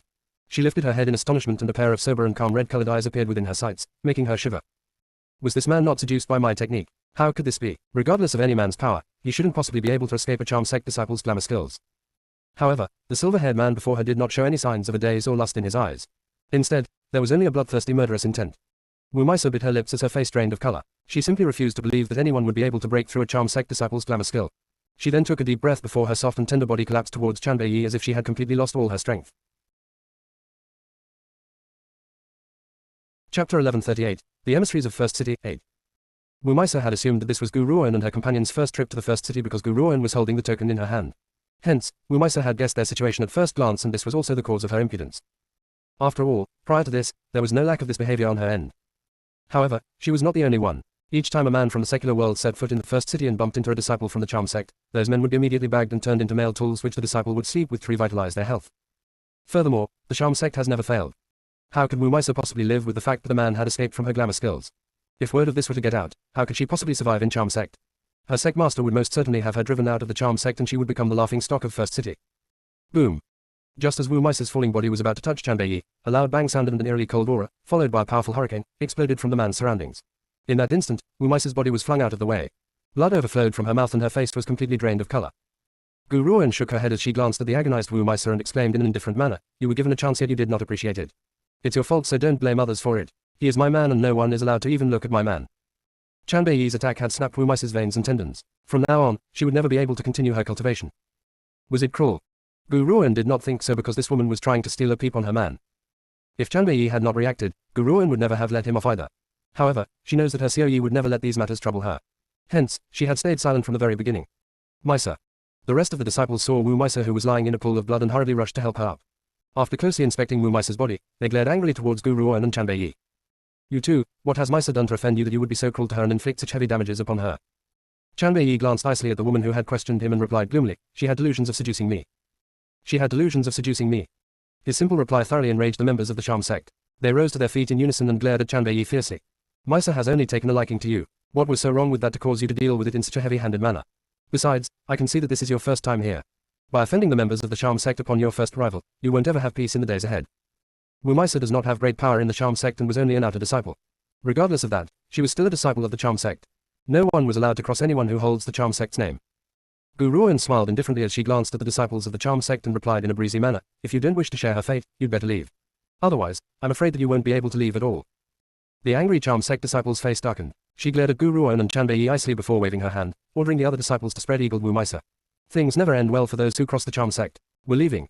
Once she had finished speaking, she led the group of disciples and left without sparing the rest a second glance. Father had mentioned these organizations to me. A glint flashed in Guruan's eyes as she stared at the direction where the charm sect disciples had left. She seemed to be deep in thought. I remember that the charm sect and Wind Valley seemed to share a pretty good relationship. Chapter 1139, An Acquaintance 1. Wind Valley. Guruan went deep into thought when she recalled that place. I had once promised the Fire Spiritual Beast that I would help restore his Fire Spiritual Beast clan to freedom. That Fire Spiritual Beast clan is currently under Wind Valley's control. Hence, I will run into the members of Wind Valley sooner or later. This was a promise which she had once made. The Fire Beast, who was now residing in the ancient Divine Pagoda, did not expect Guruan to remember this matter and his heart was deeply touched. If she could truly help to restore the Fire Beast clan to freedom, he would give everything he has to protect her from that moment on. Chanbei smiled and pulled Guruan into his embrace. However, when he turned to the direction where the members of the charm sect had departed, a murderous intent flashed through his blood-red eyes. If the charm sect wishes to offend them, he does not mind having the entire charm sect disappear from the first city. What did you say? In the Lin family's great hall, an old man who was seated upright on a chair rose to his feet immediately. His elderly face was gloomy and horrifying as he spoke in a cold and icy manner. You say that Grand Lord Honglian's daughter, Guruan, has arrived in the first city. Reporting to the master, the Lin family members have indeed seen Guruan enter the first city. She has even started a dispute with the members of the charm sect. Ha ha ha ha. The old man burst into laughter. His cackling laugh echoed throughout the entire Lin family residence. Guruan, you've asked for this. If you had remained in the secular world, perhaps I wouldn't have much of a choice about you. Yet, you've come to the first city so I won't let you leave this place alive. Guards, bring this little girl back. With her in our grasp, I'd like to see what that rat Grand Lord Honglian could possibly do to us. The old man's chest was spitting fire as he said these words. One could imagine the scale of his hatred towards Grand Lord Honglian. After all, it was all because of Grand Lord Honglian that he has become the greatest laughingstock in the first city and the secular world. During all these years, despite after sending out countless subordinates, they were unable to slice the damned rat to pieces. Furthermore, he has even been able to progress in his cultivation to this degree. Each time the old man thought of this, he would feel a piercing pain in his chest. He took a deep breath and the space between his eyes filled with gloom. Yes, master. The guards joined their fists upon hearing the old man's order and took their leave. The first city, when compared to the vast mainland, was its own little world. Powerful cultivators have always come into the first city in large numbers. Only the great martial saints who were considered to be the best of the best amongst the cultivators of the mainland have the right to enter this little world. However, it was very obvious that the spiritual energy within the first city was particularly abundant. It was thicker and more plentiful by many times. This was also the reason behind the first city's cultivators' rapid speed in growth. Yunsa, you are now a martial saint, so I should explain the divisions beyond the martial saint rank to you now. Chanbei's gaze landed upon Guruan's delicate features and his blood-red eyes filled with gentleness. The martial saint rank is not the peak rank for cultivators. After the martial saint rank, there are the states of exceptional, refined, ninth transformation, and full circle. Every state is also divided into early stage, mid stage and late stage. Your rank is currently only at early stage martial saint. Guruan nodded then turned towards the peerless man by her side. Xiao Yi, what is the extent of your power then? Chanbei smiled. Previously, after we had parted ways, I happened to have had a stroke of luck. My power is now at the refined state. Chapter 1140, An Acquaintance 2. Once someone has broken through to the martial saint rank, the difficulty in their cultivation will increase exponentially. Even in the first city, reaching the state of the ninth transformation was limited to those who were at the peak of existence. Mid-rank powers such as Wind Valley only need one refined state martial saint to keep watch. Guruan hummed as her gaze suddenly pierced through the crowd in front of her. She noticed a figure in the middle of the crowd and was completely shocked. What's he doing there? A young man was standing with his hands on his hips in the middle of the crowd as he glared fiercely at a group of people in front of him. He bellowed angrily, you better get out of the way before I treat you with discourtesy. Ha ha, you would dare to treat us with discourtesy. Another young man who was the leader of the group burst into laughter. A murderous intent then flashed in the corner of his eyes. Hurry up and hand over the medicinal herbs you've collected. Otherwise, I will let you experience the meaning of a fate worse than death. Do you think that I scare easily? The young man laughed with disdain. His entire face was filled with arrogance as he replied, you bunch of uglies, get out of my way. You're all just standing here and hindering my eyesight. Damned kid, if you won't do this the easy way, we shall do this the hard way. A gloomy light flashed across the second young man's eyes. He then waved his hand fiercely and exclaimed icily, since you refuse to hand over the medicinal herbs, the rest of you, I want you to slaughter this kid. Let's see if he still dares to act tough. Yes, eldest sir. Upon hearing this, the group of people who were dressed in black charged towards the young man. The young man hugged the Lingxi-shaped medicinal herbs against his chest. His black eyes glared fiercely at them while he stumbled back continuously. It had been so difficult for him to obtain these medicinal herbs. Bodyguard Gu would love them very much for sure. He certainly was not going to give them to these people. Thump. His body accidentally bumped into a tree and a droplet of sweat rolled down the young man's forehead. He no longer has any room to back away now, and the arm hugging the Lingji clutched the herbs a little tighter. Damned kid, are you really gonna be that stubborn? The second young man narrowed his eyes and glared at the first young man icily. The cornered young man scoffed and said nothing more. The look on his face fully described everything he wishes to say. He would never hand over the medicinal herbs no matter what. Fine, don't blame us for being vicious and merciless. All of you, attack. Kill him. The second young man issued his final order and a cruel smile formed on the corner of his lips. It was as if he could already picture the other man lying on a pool of blood. Just as the group closed in on the handsome young man, a clear and cold voice chimed in from behind them. Who are you guys trying to kill? That voice fell into the young man's ears as if they had been separated by a few centuries. It rooted his slender body involuntarily to the ground. He raised his gaze in disbelief before his excited and shocked eyes landed upon the woman in green. In that moment, his heart trembled.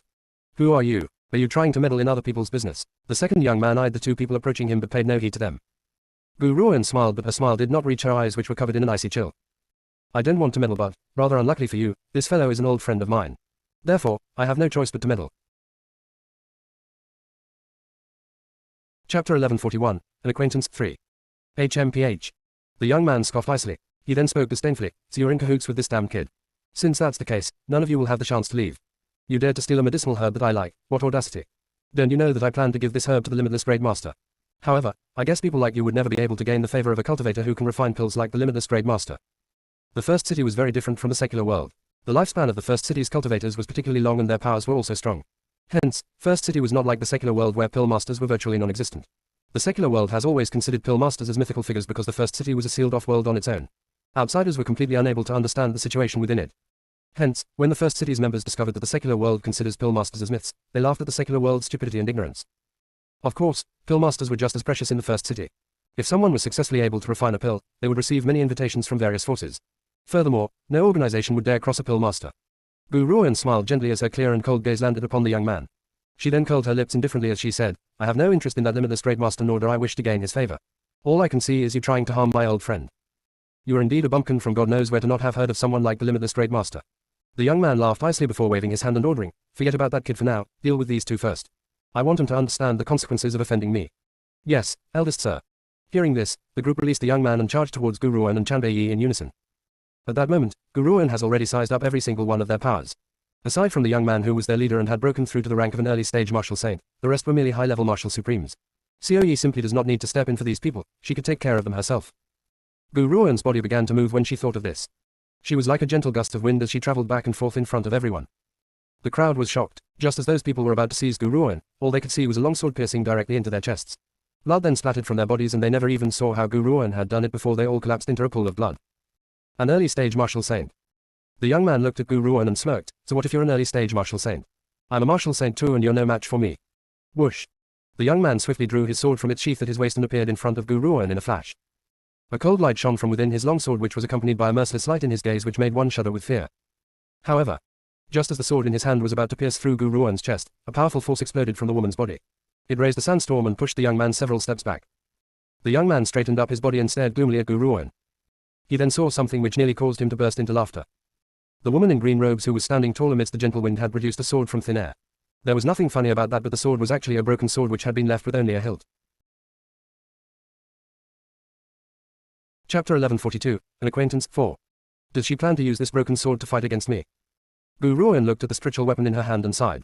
Ever since she had fought with the Lin family's cultivators, which resulted in the spiritual weapon being snapped into two, she had not been able to make it whole. It looks like it was time for her to find an ironworker to make the broken sword whole. After all, the divine weapon, 9 emperors, would attract far too much attention. She would never use the 9 emperors unless it was her last resort. Ha ha ha. The young man burst into laughter. He laughed until tears nearly rolled down his face. You can't possibly intend to use that to fight against me. Do you think that a broken sword can defeat me? You have no hope of victory. As it turns out, you will lose without a doubt. Gu Ruoyan glanced at the young man and replied indifferently, this is enough to defeat you. Boom. The young man, who had been laughing at Gu Ruoyan, heard this and was instantly enraged. He then glared at her fiercely, little girl, there's a price to pay for being reckless. Now, I'll make you understand the consequences of underestimating me. Whoosh. The young man's figure flashed once again when he finished speaking. He then reappeared right above Gu Ruoyan's head. The pretty young man saw this and was instantly anxious. He cried out worriedly, watch out, bodyguard Gu. Even though the peerless man by the woman's side had noticed the long sword which was aimed at her, he did not seem to show any sense of urgency at all. His peerless features continued to display an air of indifference as his blood-red lips curled into a shallow smile. Clang. A clear ringing noise sounded throughout the entire mountain forest. Gu Ruoan had blocked the longsword strike with great ease. Her delicate and pretty features were lit up with a smile as she asked, "Is that all you've got?" Stab. The broken sword was then driven fiercely through the longsword and landed on the young man's chest. With a loud bursting noise, the entire sword's hilt was driven into young man's chest. She then slowly pulled it out as the young man watched with eyes full of hatred. "I have more than enough enemies. In order to prevent more people from causing trouble for me in the future, I have no choice but to cut you off at the root." Gu Ruoan shrugged her shoulders as she glanced at the fresh blood spurting out from the young man's chest. She then walked around him and approached the handsome young man in front of her. She wrinkled her brows as she asked, "What are you doing here?" The handsome youth bit his lip and replied proudly, "I've completed the Yi family's test, so I've left the Yi family to search for you. I heard that you've made your way to the East Peak mainland, so I had come here as well. However, I did not know where to find you until I met someone. That person said that she had come from the first city and that she could bring me here to look for you. I had followed her, but I never expected to actually find you here. Bodyguard Gu, I've missed you to death." Once Yi Nuo finished speaking, he held his arms wide and charged towards Gu Ruoan. However, before he could arrive in front of her, a large hand picked him up and threw him aside. Yi Nuo's buttocks landed on the ground with a loud thud. He rubbed his throbbing behind as his large, proud eyes filled with grief. He then glared at Chanbei, who had thrown him aside before turning his attention back towards Gu Ruoan. He cried out pitifully, "Bodyguard Gu. Your powers don't seem to be at the Marshal Saint rank." Gu Ruoan ignored Yi Nuo's pitiful little expression straight away. "However, you are only one step away from becoming a Marshal Supreme as well. You say that someone had brought you into the first city. I wonder who that is." Chapter 1143, An Acquaintance 5. "Yi Nuo, I finally found you. What are you doing here?" Just as Gu Ruoan had asked her question, a gentle voice sounded from the underbrush behind them. A woman dressed in light yellow muslin robes then appeared from the bushes. She has soft and pretty features while her body was slender and delicate with a small and petite waist. She has a fragile frame which could melt one's heart. However, if one were to assume that she was a weakling based on her appearance, one would be sorely mistaken. Gu Ruoan could sense that this woman was very powerful. She was much more powerful than the powerful Lin family cultivators whom she had encountered. The yellow-robed woman noticed the bodies lying in a pool of blood on the ground and was mildly shocked. However, she did not say much. Instead, her gaze landed on Yi Nuo. Yi Nuo looked at the yellow-robed woman behind him and replied, "I found the person that I have been searching for, so I'll be leaving with her now." "Oh." The yellow-robed woman's eyes turned to look at Gu Ruoan. A light then flashed in the corner of her eyes. When she turned towards Chanbei, a clear sense of shock appeared in her gaze. It was obvious that she had never seen such a peerless and hard-moving man all her life. However, it was unfortunate that the vicious currents surrounding this man were far too heavy. Not many people would be able to control him. A member from the Charm sect. Gu Ruoan's clear and cold eyes darkened at the sight of the mark on the yellow-robed woman. She did not expect to run into another member of the Charm sect after entering the first city. However, these people were not at the same rank as the ones she had bumped into at the interdimensional door. She could not understand why Yi Nuo had mixed around with members of the Charm sect. "Is this lady the woman you've been searching for, Yi Nuo?" The yellow-robed woman covered her lips and giggled before she replied with a charming smile, "I haven't introduced myself. My name is Rong Yue and I'm from the Charm sect. I had bumped into Yi Nuo by accident while I was away from the first city. I heard that he was looking for someone and decided to help him. Now, it looks like my work is done." Even though the yellow-robed woman was smiling at Gu Ruoan, she does not know why, but she felt very uncomfortable. Perhaps it has something to do with the Charm sect's cultivation method. "Bodyguard Gu." Yi Nuo approached Gu Ruoan excitedly and intended to tug on her sleeves. However, when Yi Nuo's eyes met Chanbei's bloodthirsty gaze, he meekly put his hand away. "I've been through a lot to find you, so you can't just throw me aside." Gu Ruoan did not respond to Yi Nuo's words. Instead, she fixed her gaze upon the yellow-robed woman who was called Rong Yue. A light flashed in her eyes as she spoke, "Thank you very much for taking care of Yi Nuo for me. Yi Nuo, let's go." "Wait." When Rong Yue noticed that Gu Ruoan was about to turn around and leave, she quickly called out to stop her. "Miss, may I ask if you know the way down? Besides, there are countless fearsome spiritual beasts in this mountain forest. Perhaps you could journey onwards with the Charm sect, what do you think?" "Bodyguard Gu," Yi Nuo blinked as he said, "Rong Yue is right. There are many late-stage Marshal Saint spiritual beasts in this forest. Why don't we continue with them and separate once we've reached the bottom of the mountain?" Gu Ruoan glanced at Yi Nuo before she turned to face Rong Yue. After a long pause, she slowly nodded. "That's fine too. Miss, I haven't asked for your names." Upon receiving Gu Ruoan's reply, Rong Yue had chuckled softly and asked in a friendly manner. Chapter 1144, An Acquaintance 6. "My name is Gu Ruoan. This is my partner, Chanbei. Gu Ruoan pointed at Chanbei as she introduced the both of them.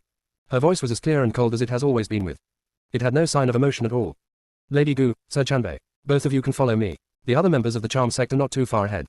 Don't you worry, with us around, the spiritual beasts of this forest won't harm you." Rong Yue smiled. After she had finished her speech, she then turned around and headed towards the underbrush. "Yun-sir." Chanbei turned to look at Rong Yue's departing figure and asked, "Why did you choose to journey with them?" He does not know why, but this woman from the Charm sect gave him a very uncomfortable feeling. It made him want to avoid looking at them again. Gu Ruoan smiled. "I want to know why the members of the Charm sect had helped Yi Nuo. I don't believe that the Charm sect is the type of organization which would take pleasure in helping others. Therefore, what's wrong with us tagging along with them for a while?" She merely wanted to understand what the Charm sect was planning. If she does not get to the bottom of this, she feared that the people by Yi Nuo's side would be in a lot of trouble in the future. Hence, this was why she had made this decision. Outside the thicket of bushes, Rong Yue paused and turned towards Yi Nuo and the others as they walked towards her. A nearly undetectable light flashed in her eyes. Senior Sister Rong Yue. A few other charm sect disciples reacted when they saw Rong Yue's approaching figure and surrounded her. When they noticed Gu Ruoan and her party behind her, they were shocked. It's you. One of them clearly recognized Gu Ruoan and Chanbei Yi, causing her face to immediately turn angry. She exclaimed furiously, Senior Sister Rong Yue, it's them. These are the two people who had heard Wu Maisa. As she was speaking, the charm sect disciples' eyes had remained fixed on Chanbei Yi the entire time. Her extreme rage could not conceal the mesmerized look in her eyes. It goes without saying that this man was indeed very beautiful. If she could have him, there was nothing that she would regret in this life. Gu Ruoan raised her brows. It goes without saying that it was an inevitable clash between opposing factions. Some of the charm sect disciples here were the ones they had met outside the dimensional door. Zhu Ling, don't be impudent. A light flashed across Rong Yue's eyes as she chastised her angrily. These two are the charm sect's guests. They are also the people whom little brother Yi Nuo have been searching for. You are not allowed to treat them this way. Even though Rong Yue has a willowy and slender body, her tone of voice was steady yet powerful and it carried no signs of anger. From this, one could see that her position in the charm sect was an important one. The disciple named Zhu Ling swallowed her words and glared at Gu Ruoan angrily. Her eyes were filled with dissatisfaction. Bodyguard Gu, what conflict did you have with the members of the charm sect? Yi Nuo inched closer to Gu Ruoan's side before he asked curiously. Gu Ruoan raised her brow. Earlier on, one of the charm sect's disciple had tried to seduce Xiao Yi outside the dimensional door, so Xiao Yi had snapped all of her veins. He decided to cripple her just because the other party had tried to seduce him. Yi Nuo gasped loudly. This fellow sure is cruel. It looks like I'd have to go through him first if I want to marry Bodyguard Gu. Yi Nuo's eyes flickered at the thought of this and no one could tell what he was thinking. It's getting late now. Let's set up camp here. We shall continue on our journey tomorrow. Rong Yue smiled gently. Her smile was like a gentle brush wind. Yi Nuo, you shall stay with me tonight. Chapter 1145, An Acquaintance, 7. I don't want to. Yi Nuo rejected Rong Yue without hesitation. He then inched closer towards Gu Ruoan and declared cockily, I want to sleep with Bodyguard Gu. However, just as he had spoken, a dark and gloomy wind sliced across him, pushing him several meters away. Chanbei Yi pulled Gu Ruoan into his arms as he stared coldly and darkly at Yi Nuo. Scram! He bellowed as a warning. Poor Yi Nuo had been scared witless by Chanbei Yi. He no longer dared to have any thoughts of impropriety and could only stare in grief at Gu Ruoan. His pitiful look made one feel absolutely heartbroken. Gu Ruoan turned away as if she had not seen anything. However, a light flashed across Gu Ruoan's eyes when her gaze landed upon Rong Yue. Unless I'm mistaken, this woman had a particularly ugly look on her face when Yi Nuo had rejected her. It seems that the charm sect has ulterior motives in helping Yi Nuo. It was night time. The dim light of the night was like water, quiet and titillating. In the tent, Zhu Ling looked at Rong Yue who was now dressed in light yellow robes and asked in confusion, Senior Sister Rong Yue, why had you allowed those two to follow the charm sect's group? Are we supposed to protect them after they had treated the charm sect's disciples in that manner? Protect them. Rong Yue chuckled softly. Her smile was no longer as gentle as it was during the daytime. In fact, it now has a disdainful look. You are mistaken. I had asked them to join the charm sect's group because I don't want Yi Nuo to leave. Even after we leave the forest, I'll find a way to make them follow the charm sect. I will never allow Yi Nuo to leave. Zhu Ling was shocked. Senior Sister Rong Yue, I still don't get it.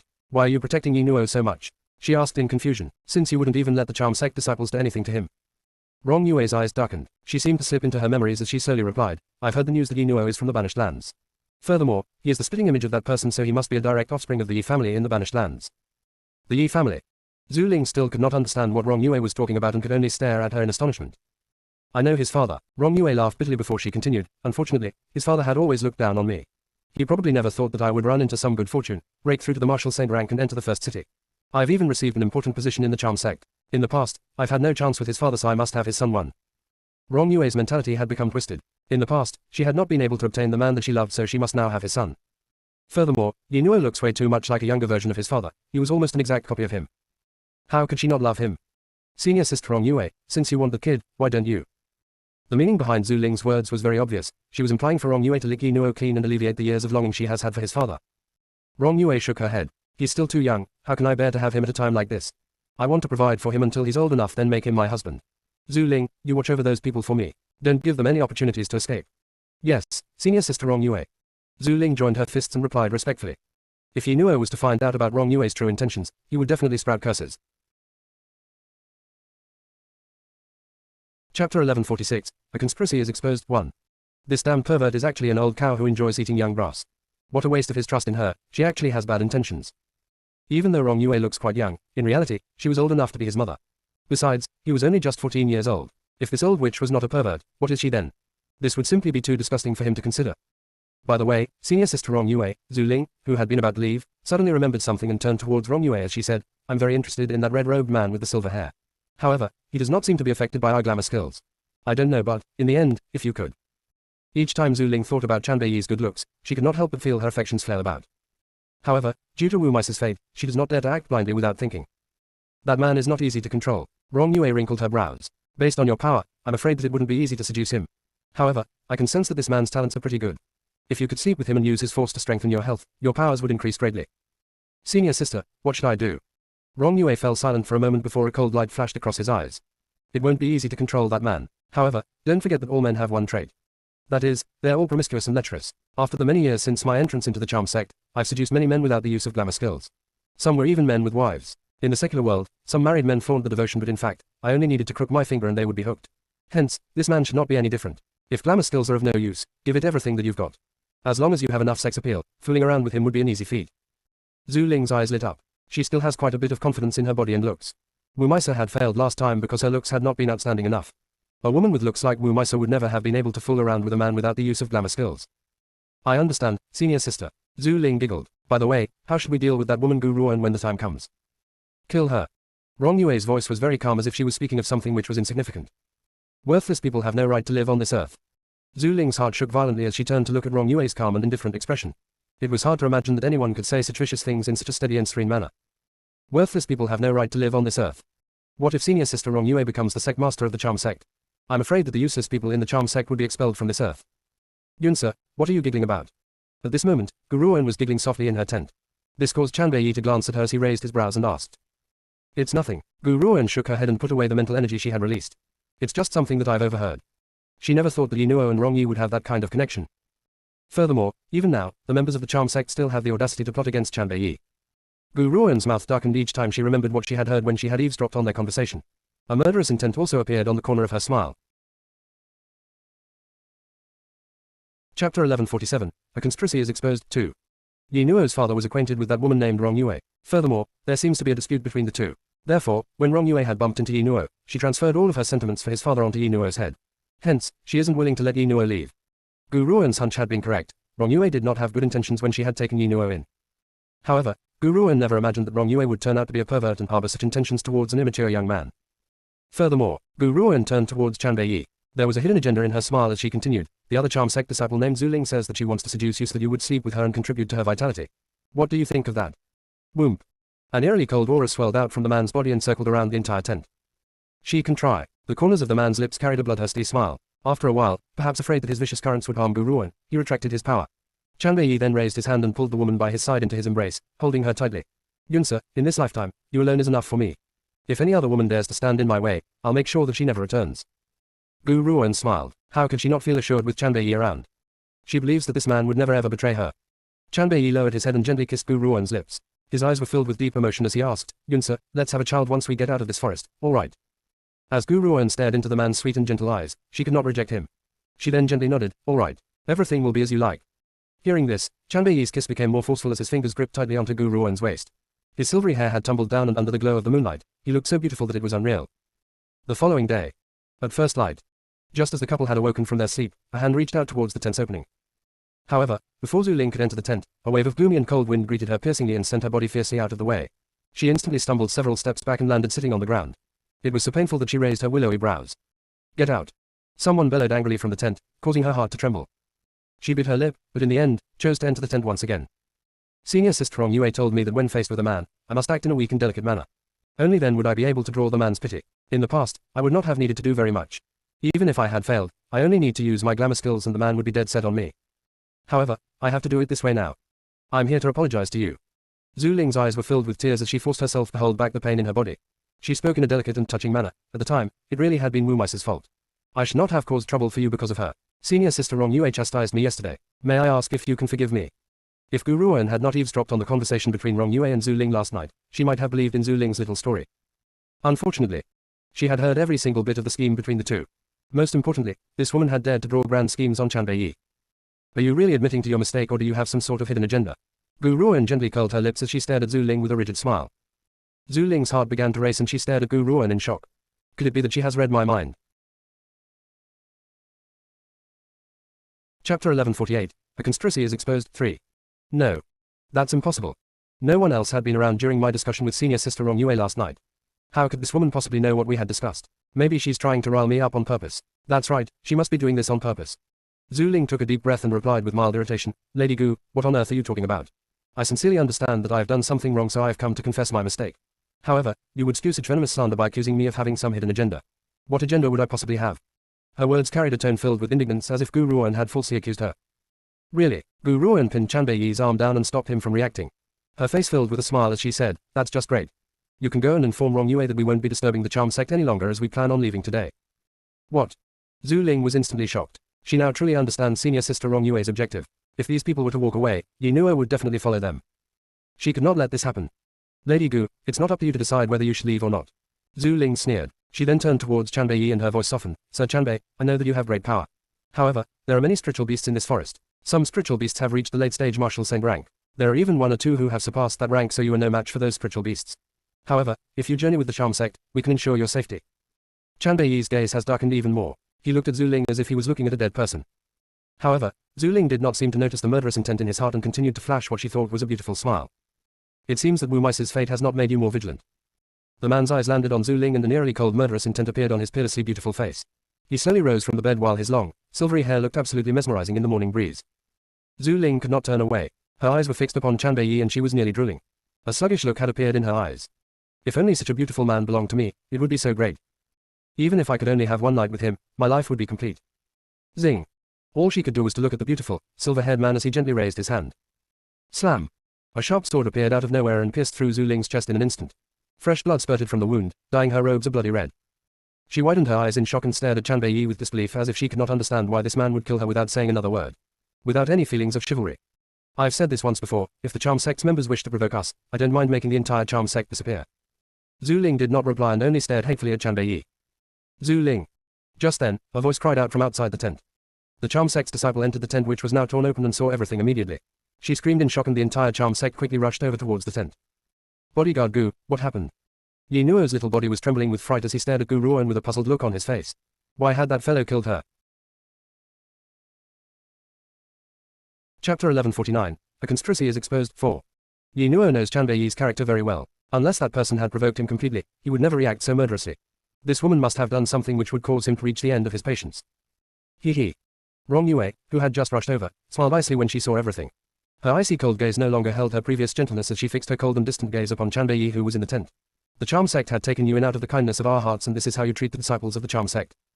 Rong Yue did not need to overanalyze things to understand that Zhu Ling's plan had failed and had caused this mess. Hence, she cursed Zhu Ling fiercely in her mind. She couldn't even seduce a man, and she had the cheek to call herself a disciple of the charm sect. Senior sister. Thud. Zhu Ling's body landed heavily onto the ground. Her voice was very weak and her eyes were filled with hatred. I had treated them horribly, so I had followed your suggestion and apologized to them. Who would have thought? Who would have thought that this man had ended up taking a fancy to my good looks, so he wanted to make me his concubine? I refused. He was then shamed into anger and tried to kill me. Even if she was going to die, she was never going to let those two go in peace. Rong Yue laughed icily and a murderous intent came whirling out from her body. She then exclaimed frostily, I never thought that you would turn out to be worse than animals. It's a good thing that I didn't lead you back to the charm sect. I had thought of escorting you all safely out of here on account of Yi Nuo, but your actions in harming the charm sect's disciples clearly shows that you place no importance upon the charm sect. I seriously don't know how Yi Nuo had ended up befriending people like you. She knows that Zhu Ling was lying, but how could she let such a good opportunity to pry Yi Nuo away from those two slip by? As long as Yi Nuo knows that these two were less than animals, he would certainly sever his relationship with them. By then, he would belong to her alone. Bodyguard Gu, what's the meaning of this? Yi Nuo turned towards Gu Ruoan and asked again. Gu Ruoan shrugged her shoulders. What do you think happened? Yi Nuo fell momentarily silent before he raised his small, delicately handsome face and replied, I don't believe her. This woman must have tried to seduce Chan Beiyi, so he had killed her. Am I right, Bodyguard Gu? Congratulations, you've got the right answer.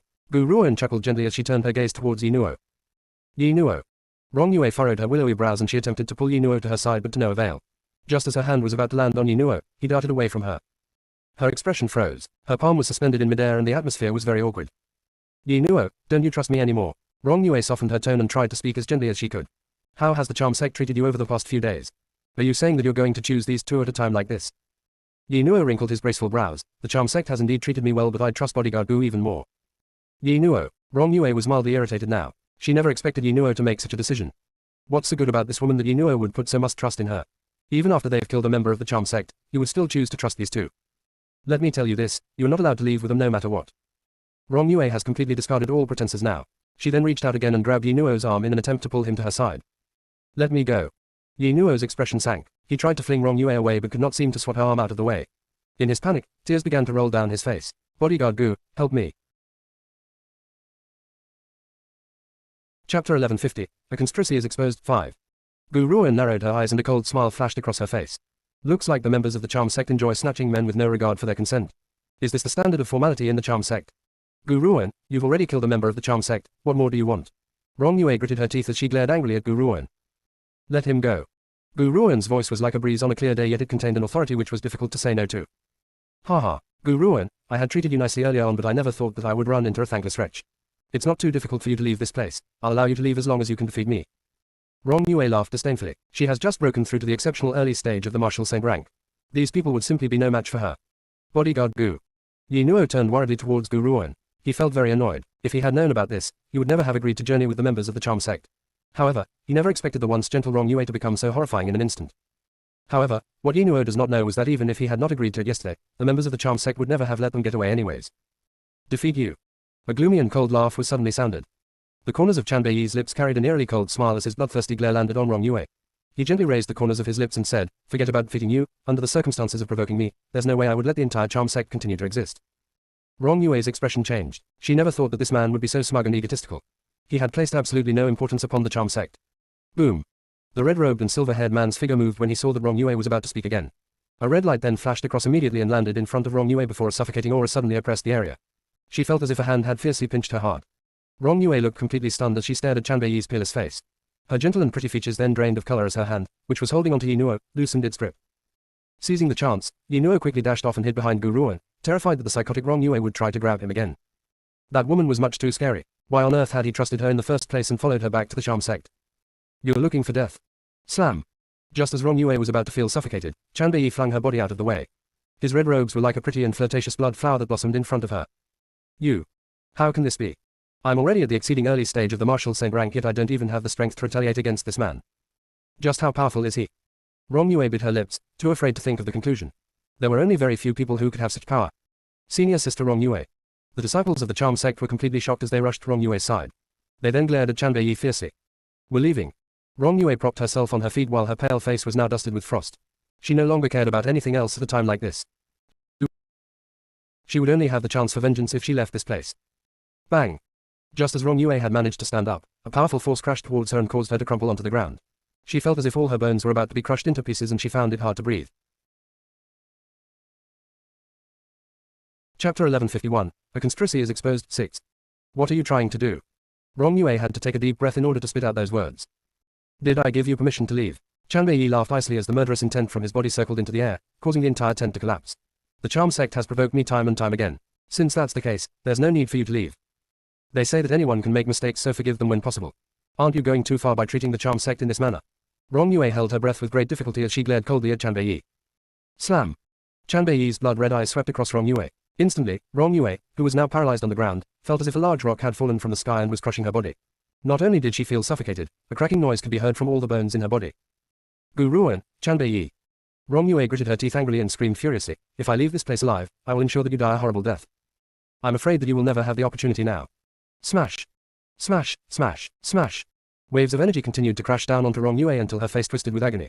Her vicious glare was like a poisonous dagger as she aimed it towards Gu Ruan, who was standing behind Chan Beiyi. Bodyguard Gu, I'm scared. Protect me. Yi Nuo shrank back several steps as he stared at Rong Yue fearfully. He never thought that the usually gentle Rong Yue could display such a vicious expression. Didn't you plan to have Yi Nuo and you also taught Zhu Ling how to seduce Xiao Yi? Gu Ruan smiled. A clear and cold light shone from her eyes as she continued, oh, that's right. You even said that worthless people have no right to live on this earth, so you had wanted to kill me. Rong Yue instantly widened her eyes. Her gaze filled with shock. How had she overheard my conversation with Zhu Ling? How could this be? How could she have heard us? Rong Yue shivered at the thought of this. No wonder Chan Beiyi would murder Zhu Ling so cruelly. It was because this woman had eavesdropped on our conversation. Which also means that Yi Nuo has found out about my scheme. Chan Beiyi's gaze has turned even gloomier. Last night, Gu Ruan had only told him about how Zhu Ling had planned to seduce him. She did not mention that the charm sect had planned to kill her. No. As Rong Yue sensed the rising amount of murderous intent from Chan Beiyi's body, she finally felt afraid. She quickly opened her mouth to cry for help, but it was too late. Before she could make a sound, the man's hand had landed fiercely onto her forehead, smashing her head into pieces with one hit. Blood and brain matter instantly spurted out, spilling all over the ground. Senior sister Rong Yue. The charm sect disciples shrieked at the sight of the Rong Yue's horrific death. They were about to rush towards her but hesitated when they saw Chan Beiyi's gaze on them. Run. There was only one thing left on their mind.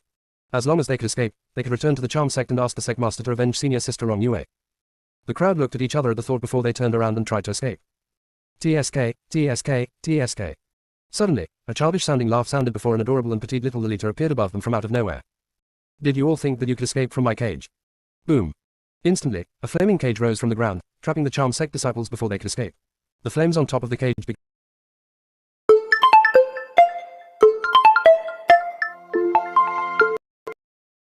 The flames on top of the cage began to slowly expand from above, placing all of them in the middle of a sea of flames.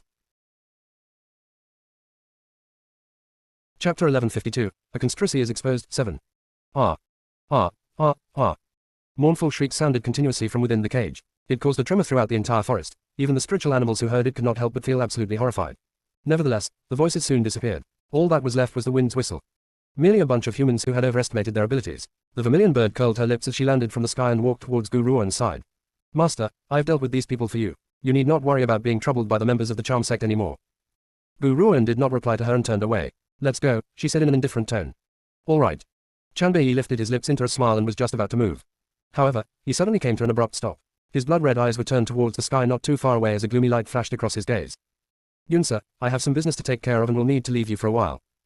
Gu Ruoan was shocked. She turned inquisitively towards Chanbei and asked, what's going on? Chanbei did not reply her. Instead, he pulled her into his arms before he bent down and kissed her on the lips. He then placed his red lips by her ears and murmured, I have some things to take care of and will be back very soon. You make your way out of this place first, I'll catch up with you later. Now that Zixi is by your side, I can stop worrying and rest assured one. After he said these words, Chanbei released his grip on her before he turned around to leave. A hand suddenly reached out from behind him and pulled his hand tightly. The man froze when he sensed the warmth in the woman's hand.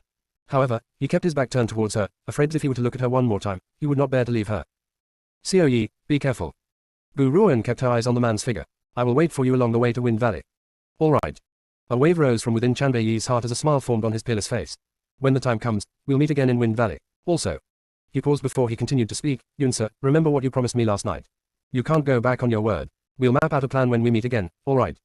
Gu Ruoan still had some more things to say, but Chanbei had left with a flash of red robes which pierced through the sky and disappeared from view. She suppressed the reluctance in her heart before she turned towards the vermilion bird and said, Vermilion bird, I think you'd better return to the ancient divine pagoda. Yi Nuo, let's go. Yi Nuo nodded. His eyes flicked a bit and a crafty smile appeared on his face. This fellow has finally left bodyguard Gu. At last, no one can stop me from getting close to her. I must get bodyguard Gu to marry me before he comes back. On a mountain range where a cool and gentle breeze danced. Chanbei was standing tall upon the mountain peak. His silvery hair and red robes fluttered gently in the breeze as if he had just stepped out from a painting. In contrast, the dark and gloomy aura which emanated from the man could make others shiver. Chanbei, I'd like to see how you're going to get away this time.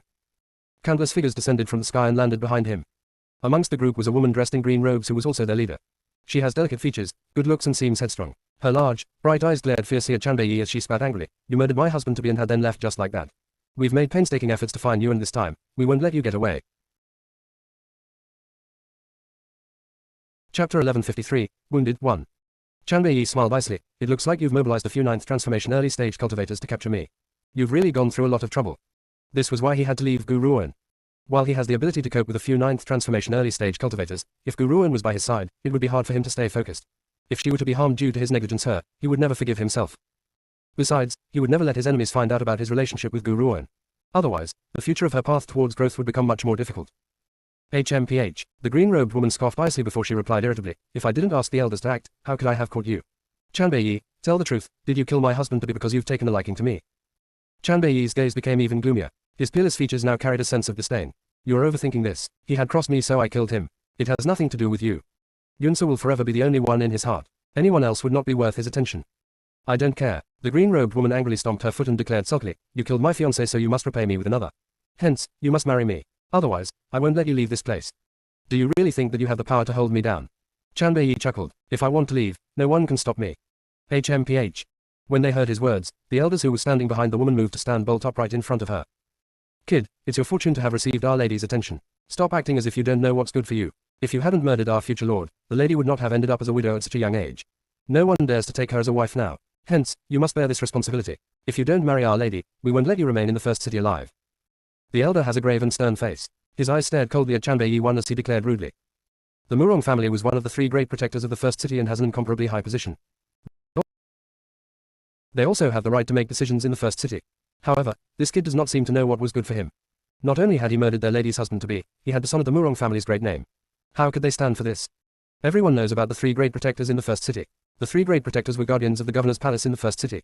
Not only was every protector required to watch over their own families, they had to carry the mantle of being an elder in the governor's palace. The three great protectors were the ones who announced First City's rules. As for the governor of First City, he was a mysterious existence. To this day, no one has seen what the governor looks like. It was likely that only the three great protectors have met the legendary Lord Governor. Based on that, one can imagine the height of the Murong family's position. A gale blew and the man's red robes fluttered in the wind. A bloody light flashed in Chanbei's eyes. Then we shall have to see if you have the ability, he replied gloomily. Boom. Suddenly, a great wind rose from within Chanbei's body. His silvery hair tangled in the wind, creating a sight so beautiful that one could not look away. The green-robed woman scoffed twice and ordered haughtily, First Elder, get this kid for me. If he refuses to marry me, it's totally fine. You can tie him up, rug him and drag him into the bedroom. This is the price he has to pay for murdering my husband to be and offending me. Chapter 1154, Wounded 2. Understood. The person who had been referred to as the First Elder by the green-robed woman released all the power from his body immediately when he heard her order. He then charged towards Chanbei who was standing amidst the wild winds. The First Elder's swift gaze was as sharp as a knife and clearly showed his desire to defeat Chanbei there and then. Chanbei laughed icily as he stared at the elder charging towards him with no sign of dread. His beautiful features were as gloomy as it always was. A wave of murderous intent then exploded from his being, turning the green leaves in his surroundings yellow before they withered and fell to the ground. Boom. Two waves of energy clashed against each other in the sky, creating fluctuations in the surrounding air as if an explosion had just occurred. Ha! The First Elder never thought that Chanbei would be able to defend himself from his attack, and a sense of astonishment appeared in his eyes. However, he soon returned to his senses and gathered more power in the palm of his hand before slamming it at Chanbei's chest again. Slam! Their two palms clashed. The First Elder stumbled back and the look in his eyes slowly turned serious. This kid's power was clearly not at the level of the ninth transformation, yet he was still able to retaliate against his attack. No wonder the lady had suddenly developed an interest in him. If they do not utilize a genius like this, it would be best to get rid of him. Let's attack together, capture this damned kid. In order to end the fight as quickly as possible, the First Elder discarded his own prestige and summoned his friends to charge towards Chanbei. A continuous battle in midair created waves of energy. They moved too quickly for the people on the ground to see their movements clearly. Is that all a ninth transformation cultivator can do? Chanbei burst into a gloomy laugh as his red eyes danced with an enchanting light. A cold smile was hanging on his lips. Then, an endless amount of energy exploded from his body, causing the entire sky to turn dark grey as the energy converged in front of him. It then tore through the sky with a crash as it charged towards the group of elders. Not good. The First Elder's elderly facial expression changed. This kid had increased his powers with some unknown object. Run. Unfortunately, it was too late for them. Just as he spoke, a powerful red light had shot towards them. Before they could even react, it crashed fiercely onto their chests like a powerful punch and sent them crashing down from the sky. Tui. The First Elder spat out a mouthful of blood and his face turned extremely pale. Just as he propped himself up from the ground, the man in blood-red robes vanished from the sky. First Elder, he's getting away. After him. The green-robed woman's face filled with anxiety as she roared angrily. The First Elder laughed bitterly when he heard this. That kid's last attack had heavily injured them. It would be difficult to go after him at a time like this. Let's search the area. The First Elder fixed his gaze and declared darkly, since he had used some external object to raise his power, he must have suffered some heavy repercussions as well. We will capture him when he stops to recuperate. A blood-drenched figure leaned against an ancient tree and sat down in the forest. The bright sunlight illuminated the sky, clearly highlighting the particularly pale look on the man's face. Looks like forcibly raising one's power still carries quite a substantial price. Chanbei laughed bitterly. However, there wasn't any other way aside from raising my power. After all, Yunsa isn't too far away. I can't let those people notice her existence or it would bring her great danger. At the moment, she still needs time to grow. Chapter 1155, Wounded 3. A smile appeared on the corners of the man's lips as he remembered the delicate and beautiful face.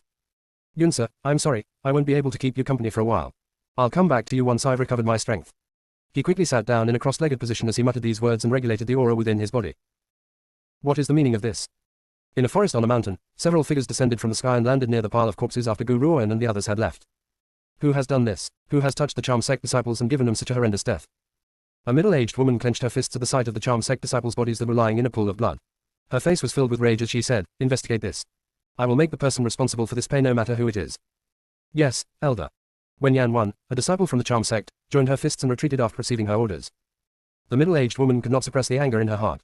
She could not figure out why someone would be so cruel as to do such a thing to a group of women. Especially since Rong Yue was the sect master's favorite disciple. If the sect master was to find out that she had been murdered so mercilessly here, the consequences would be unthinkable. Overlook Town was located in the western part of the first city. Even though it was a small town, the market there was particularly lively as stall owners called out continuously to make sales. Did you hear? Great Master Wu Yin is competing with another old man to refine pills in the plaza. What? Is this true? Great Master Wu Yin is competing against someone in the art of pill refinement. Come on, let's hurry over and watch. This isn't something that you can easily witness every day. Upon hearing the news from the small street, the crowd rushed towards the plaza.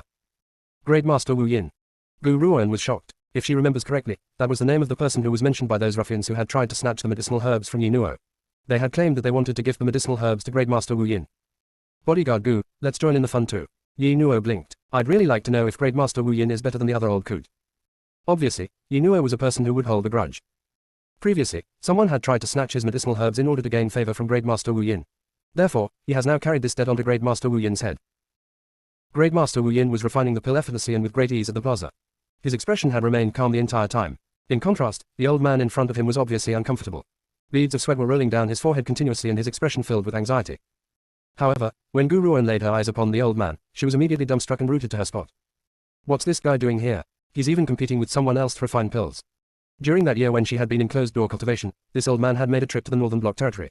Initially, he had stormed aggressively towards the Lan family residence, intending to make them pay. Who would have thought that when he arrived, the Lan family had already been destroyed by her father, so he had no choice but to leave in an embarrassed manner. Furthermore, Gu Ruan had been in closed-door cultivation at the time and had been unable to bid him farewell. She never expected the old fellow to arrive in the first city as well. Bodyguard Gu, do you know this old man? Yi Nuo comprehended the look on Gu Ruan's face as he turned towards her and asked in astonishment. Gu Ruan stroked her chin and nodded. Know him. This fellow is my master.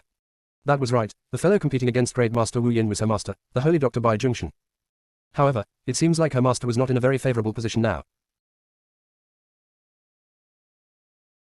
Chapter 1156, Wounded, 4. Bodyguard Gu, it looks like your master is losing. Yi Nuo blinked as his gaze shifted from Gu Ruan to the two competing old men in the plaza. Based on their auras, Great Master Wu Yin's power was a level above Bai Junction's. Based on the current situation, Bai Junction was also one step away from failure. Gu Ruan did not say much. She could not understand why her master had challenged someone else to refine pills. After all, this old man had only just started to refine pills and could not possibly be compared to an experienced pill master. Bai Junction finally lost the battle. Sweat rolled down his forehead and he nearly collapsed. You've lost. Great Master Wu Yin eyed Bai Junction as he said calmly, based on our agreement, if you lose, you must become my servant. From now on, you will only listen to my commands. Bai Junction's expression changed but he did not say anything. However, his elderly face was now an extremely ugly shade. Just then, a cold and clear voice chimed in from behind him, my master had given way to you, that's why he lost. This doesn't count. How about I challenge you in his place? Bai Junction's body shook when he heard the familiar voice. He turned around in disbelief before his gaze landed on Gu Ruan's lucid and elegant features. His expression changed a little bit but in the end, all he could say was, what are you doing here, girl? Besides, she has even witnessed him at his most humiliating front. Bai Junction could not help but laugh bitterly at the thought and then sighed exasperatedly. Who are you? Great Master Wu Yin's gaze landed upon Gu Ruan as he asked. I am Bai Junction's disciple, smiled Gu Ruan as she replied in a calm and breezy voice, there was actually no need for my master to challenge you, I'm good enough. Wah. The crowd plunged into a sensation. Everyone burst into a discussion as their voices filled with shock. Some even held hints of disdain. The master lost so the disciple has to step forward. TSK, TSK. Could it be that they really think they could defeat Great Master Wan Yin? That's right, even the master himself could not win, what more the disciple? Even if they were to compete several more rounds, they would still certainly lose. This girl may be young but she is rather bold, she has the courage to challenge Great Master Wu Yin. I reckon that her conclusion won't be very much different from this old man. Gu Ruan ignored the disdainful voices and her gaze landed on Bai Junction's face. Master, I won't let you become someone's servant. However, can you tell me what happened? Why had you challenged this man? Bai Junction laughed bitterly. I was acquainted with Great Master Wu Yin in my youth. However, he was more outstanding and talented than I therefore, he had arrived in the first city 10 years before me. I never thought that he would have already become a pill master. Once, we had been rivals and he had always underestimated me. Today, I couldn't stand it anymore so I decided to have a competition with him. In the end, I had lost. Don't worry, master, since you've lost, let me retrieve the venue for you. Gu Ruan stepped forward and patted Bai Junction's shoulders. She then lifted her head to face Great Master Wu Yin who was in front of her and said, I wonder if you have any objection to me standing in as a replacement in my master's competition. Great Master Wu Yin scoffed coldly before he replied icily, he was no match for me so there's no use in having you step forward. However, if you insist, how can I deny you? The criteria of the challenge is that both of us will produce a pill formula each. If I can refine a pill based on the contents of the pill formula and he was unable to refine one at all, I win. If the opposite happens, he wins. If both of us manage to refine the pill, it's a tie. Chapter 1157, Wounded, 5. Pill formulas were extremely important to a pill master. Whenever a pill master obtains a new pill formula, they would need to study it for a while before they could refine a pill. Hence, this was how pill refinement competitions were conducted in the first city. Each party would bring out their own pill formula and exchange them. The opponent would then have to refine the pill based on the formula that they have obtained. The one who fails to do so will lose. Since this means that others would get to take a look at their own pill formula, not many people would initiate a pill refinement competition. Bai Junction would never have done this unless he had reached his limit. You mean that I'd win if I can refine a pill based on your pill formula? Gu Ruan raised her brow and looked at Great Master Wu Yin as she asked indifferently. Great Master Wu Yin looked absolutely arrogant as he replied icily, no. If you manage to refine my pill, you are only considered to be my equal. You can only win if you can produce another pill formula and I was to fail to refine a pill from your formula. Alright. Gu Ruoan smiled. What are your stakes? The loser will become the victor's servant and shall listen to their orders for the rest of their life. Remember your word. Gu Ruoan mildly lowered her eyelids as a cold light flashed across her eyes. If I win, you will become my master's servant. You shall then serve him for the rest of your life. That's fine by me as long as you can win. Great Master Wu Yin laughed disdainfully. He simply did not believe that this little girl could defeat him. Mainly because this little girl was Bai Zhongshan's disciple. Bai Zhongshan had lost him, so what abilities would his disciple have to ensure success at all? A disciple who was more capable than their master. That would be completely impossible. This was the reason why Great Master Wu Yin has such great confidence in the competition. Little girl, said Bai Zhongshan as he wrinkled his brow. His gaze filled with anxiety as he continued. This fellow is very powerful. I could not understand the pill formula that he had produced, so you must be careful. If you really can't do it, forget it.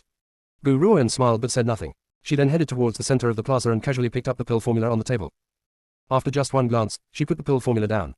I can refine this pill now. However, you'd better not forget your promise. Gu Ruoan exhaled and the crowd watched as she picked up the medicinal herbs on the side. She then placed them into the pill cauldron one by one. Everyone could not stop themselves from laughing disdainfully. This little girl really knows how to talk big. She actually claims that she can refine a pill now. This is just a joke. This was something that her master could not accomplish. How could she possibly do it? Under most circumstances, the master should be more powerful than the disciple. The disciple could not possibly surpass the master. Not much time has passed. Just as everyone was waiting for a good show, the woman who was refining the pill stopped working and her calm voice rang out in every ear. I'm done. She's done. The crowd widened their eyes as they stared at Gu Ruoan in astonishment. What did she just say? Has she refined a pill, just like that? How much time has passed? Even Great Master Wu Yin can't possibly have been able to refine a pill just like that. Gu Ruoan's attitude was like a tight slap across their faces, silencing them completely. The entire plaza was so quiet that one could hear the sound of the wind very clearly. All they could see was the cover of the pill cauldron being lifted up before a few pills flew right out of it, landing in the palm of her hand. Chapter 1158, Wounded, 6. The crowd was in shock. One by one, their eyes widened as they were simply unable to believe it. This was something that the master himself had not been able to accomplish, so how could the disciple have been successful instead? How can this be? Great Master Wu Yin's voice trembled. He then staggered towards Gu Ruoan and accepted the pill that Gu Ruoan handed to him before exhaling fiercely. That's right, this is the clear sky pill. Great Master Wu Yin may have wanted to strike Bai Zhongshan down, but being the arrogant person that he was, he would never behave in an underhanded way. Hence, he had given Gu Ruoan recognition for refining the correct pill from the pill formula. However, even if you've managed to refine the pill correctly, we are only evenly matched. For me to lose, you'll have to produce a pill formula that I cannot refine. Great Master Wu Yin took a deep breath before he raised his head to face Gu Ruoan. Gu Ruoan laughed before she casually pulled out a pill formula from her sleeve and placed it in front of Great Master Wu Yin. I wonder if you'd be able to refine this. This pill formula had not come from the ancient divine pagoda. Instead, it was a formula which she had created on her own not too long ago. This was also the same formula which had produced the pill that the vermilion bird had used on Lan Shao as an experiment. After all, the pill formulas from the ancient divine pagoda were far too precious. She would never take them out for someone else no matter what. This. Great Master Wu Yin accepted the pill formula which Gu Ruoan handed to him. He was immediately shocked when he looked at the contents of the pill formula. After a while, he returned to his senses, shook his head and said, I'm sorry, I can't refine this pill. At his level, he could determine whether he has the ability to refine the pill from a pill formula in one glance. Of course, if Gu Ruoan agrees to give him a few more days, he would be able to study it properly. Now that this was a competition, why would the opponent give him the chance for a breather? Since you've lost, you'll have to remember your promise. Gu Ruoan did not spare Great Master Wu Yin another glance as she turned around and approached Bai Zhongshan. She then calmly exclaimed, Master, I've helped you attain justice. Bai Zhongshan sighed. He never expected that he, as the master, would still need his disciple to avenge him. However, what he felt was mostly pride. As her master, how could he not feel proud to have such an outstanding disciple? Bai Zhongshan, you've accepted a good disciple. Great Master Wu Yin finally returned to his senses before he sighed and laughed bitterly. He had been Bai Zhongshan's rival for so many years, yet he never thought that the tables would turn and he would lose to Bai Zhongshan's disciple. This defeat was even more uncomfortable than losing to Bai Zhongshan himself. Haha, Bai Zhongshan burst into laughter and his smile was filled with pride. Of course, didn't you see whose precious disciple she is? How could a disciple of mine, Bai Zhongshan, be subpar? Wu Yin, I finally defeated you this time. Don't you forget our wager. Great Master Wu Yin laughed icily and replied sourly, the person who had won against me is your disciple, not you. Why are you being so proud? If he had a disciple like this, he would be very proud as well. Yet this idiot, Bai Zhongshan, had ended up catching this good opportunity. If he had known about this, he would never have left the East Peak mainland. Perhaps he would have found this little girl before Bai Zhongshan. She is my disciple. I had nurtured her, so her victory is my victory. Bai Zhongshan raised his brow complacently as he exclaimed shamelessly. What? Not satisfied? Get a disciple like this if you have the ability. However, you don't have that chance anymore. Even if you were to find a genius disciple, they would only be an additional genius servant for me. Don't forget, you've lost to me. Chapter 1159, Wounded, 7. Great Master Wu Yin was so angry that his face turned black and he glared angrily at Bai Zhongshan. I don't believe that you have the ability to nurture such a disciple. Do you think that I'm unaware of your capabilities? Even if this girl had become your disciple from the beginning, she has now far surpassed you. Bai Zhongshan agrees with the last part of that sentence. Gu Ruoan's achievements have indeed greatly surpassed him. However, that does not mean that he was willing to admit defeat in front of Great Master Wu Yin. He sniggered in ridicule. Regardless of the height of this little girl's achievements, it does not change the fact that she is my disciple. The greater her abilities, the prouder I, her master, will be. As for you, you can slowly enjoy your jealousy. You will never find another genius like her, not even in 100 years. No one else knows better than Bai Zhongshan of Gu Ruoan's greatness. That was right, a young martial saint was not exactly rare in the first city. However, this was because the first city has abundant spiritual energy as well as countless geniuses and treasures to nurture them into growth. Gu Ruoan, however, had walked step by step out of the West Spirit mainland, the lowest of the low. HMPH. Great Master Wu Yin scoffed icily, had I not arrived in the first city before you simply because my talent is greater than yours? If I had not left the mainland that year, do you think a genius like this would find you? Your talents are indeed greater than mine but unfortunately, your luck is not as good. Bai Zhongshan looked absolutely complacent as he stared disdainfully at Great Master Wu Yin. Great Master Wu Yin's expression has turned ashen. He was sure that this fellow would anger him to death. He would rather not meet him again as he knew of the lengths of Bai Zhongshan's shamelessness long ago. Little girl, Great Master Wu Yin turned to face Gu Ruoan and said, I rather admire your talent and I admit my defeat willingly. However, this does not mean that I will serve this old man. His powers are not as strong as mine and there's no doubt about that. Only his luck was better than mine to be able to receive a disciple like you. Gu Ruoan smiled and said, Great Master Wu Yin, you are very mistaken, I think I'm the lucky one. In the past, if it had not been for my master, I might not have grown to this stage. Even though my powers have grown to this level, it is largely related to my acquaintance with him. However, more importantly, it is also because of his patronage during that year. She admitted it, Bai Zhongshan's abilities were not on par with Great Master Wu Yin's but she would never allow anyone to underestimate him. Besides, everything she had just said was the truth. In her past life, if it had not been for her master's nurturing, she would never have reached this level. Hence, regardless of how great she becomes in the future, she would never forget her master's labor. Great Master Wu Yin no longer treated Bai Zhongshan with his initially disdainful scorn. Instead, an envious light now flashed in his eyes. He then lifted his eyes and turned towards the old man's complacent face. In the end, he could only smile bitterly as he said, Bai Zhongshan, you've won. When it comes to power, one brings nothing with them when they were born and one takes nothing with them when they die. So what if he has great power? In the end, he had not found an heir to carry on his legacy nor does he have such a loyal disciple like Gu Ruoan. Most young people would be filled with hubris after they surpass their master and would pay no more attention to their master's teachings. However, he could see the respect and modesty in this little girl. In this lifetime, Bai Zhongshan has surpassed him in the aspect where he had managed to find a disciple like her. Regardless of how envious Great Master Wu Yin was feeling, he understood that certain destinies would never come back once they had passed. What does not belong to him will never be his. Chapter 1160, Meeting the Lin family again, 1. Haha. Bai Zhongshan burst into laughter before he walked towards Gu Ruoan and exclaimed, Little girl, even though this old man and I have been fighting for many years, I can't help but admire his talent. Even though he is more powerful than me, you, little girl, have given me relief. Come, let's head to this old fellow's mansion and reminiscence. A year ago, he had journeyed to the northern block territory to search for Gu Ruoan. However, Gu Ruoan was in closed-door cultivation at that time so he had nothing to show for his troubles. Bai Zhongshan never thought that nearly 2 years would have gone by after their last parting. Both master and disciple have not seen each other for almost 2 years. All right, Gu Ruoan agreed to the old man's suggestion. She then turned towards Yi Nuo who was standing outside the crowd and said, Yi Nuo, let's go. Yi Nuo passed through the crowd and headed towards Gu Ruoan's side. His eyes sparkled as he stared admiringly at Gu Ruoan. She was indeed his bodyguard Gu. Even powerful cultivators whose favor others have tried to obtain would admit the defeat to her. Looks like he had good taste that year to have discovered such a treasure. Little girl, is this your younger brother? Bai Zhongshan looked at Yi Nuo who was walking towards Gu Ruoan's side and exclaimed with surprise, when did another younger brother like this come along? Younger brother. Yi Nuo was aggravated when he heard this. He placed his hands on his hips before replying haughtily, I'm most certainly not her younger brother, I'm her little husband. He had decided years ago that he would bring bodyguard Gu home as his wife. Only then would she be able to play with him every day. However, because Gu Ruoan already has Chanbei by her side, he had to settle for second best as her little husband. Little girl, what's the meaning of this? Bai Zhongshan was bewildered and asked suspiciously as he looked at Gu Ruoan. Didn't this little girl already have a husband to be? What's up with this kid? Gu Ruoan shrugged her shoulders and sighed exasperatedly, he's a friend of mine from a few years ago. I never expected to bump into him when I arrived in the first city so I had let him tag along. As for whatever he's just said, children's words carry no harm. Just don't make it into a big deal. Yi Nuo pouted as if he was unhappy about Gu Ruoan's explanation. Still, no matter what she says, it would not cause him to change his original intentions. All of you are welcome at my house, said Great Master Wu Yin. His expression no longer displayed its initial cold indifference but he looked unhappy whenever he was faced with Bai Zhongshan. Old fart, we'll have this competition again on another day. When that time comes, you won't be allowed to call for backup. This time, he has indeed fallen into that old man's trap. Everyone knows that the disciple's cleverness would never surpass their master. Hence, when he heard that this little girl was Bai Zhongshan's disciple, he had relaxed his caution. Who would have thought that this one error of his would invite so many regrets? He would never be able to make up for this in this lifetime. You want me to continue the competition with you? Do you take me for a fool? Bai Zhongshan was filled with disdain. You are now my servant, why should I still have to compete with you? You, Great Master Wu Yin was so angry that he nearly lashed out in rage. Indeed, he should not speak to this old man at all. Otherwise, he would be angered to death sooner or later. Let's go. In the end, he took a deep breath and walked around Bai Jungshan's side before leaving the crowd. Once the group has left, the entire plaza became silent for a few seconds. The onlookers then exploded in a sensation. Where had that woman come from? She was actually able to refine pills like Great Master Wu Yin. More importantly, she's much younger than Great Master Wu Yin. Chapter 1161, Meeting the Lin family again, 2. I don't know, perhaps she's from a great organization. Those great organizations have a large number of powerful cultivators, so nurturing such a young genius won't be a problem for them. That can't be right, isn't that fellow Bai Jungshan her master? If she's really from one of those organizations, her master shouldn't be that weak, correct? Could it be that she's a self-made genius? A self-made genius? The crowd sneered. A self-made genius? How can this be? Even pill masters whose fame had spread far and wide would have had to study the art of pill refinement for more than 10 years to be able to refine pills successfully.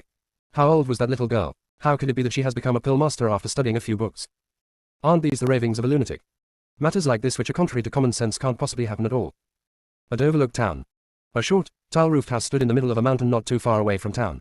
Its surroundings were deserted and weeds were growing everywhere, vastly different from the hustle and bustle of Overlook Town.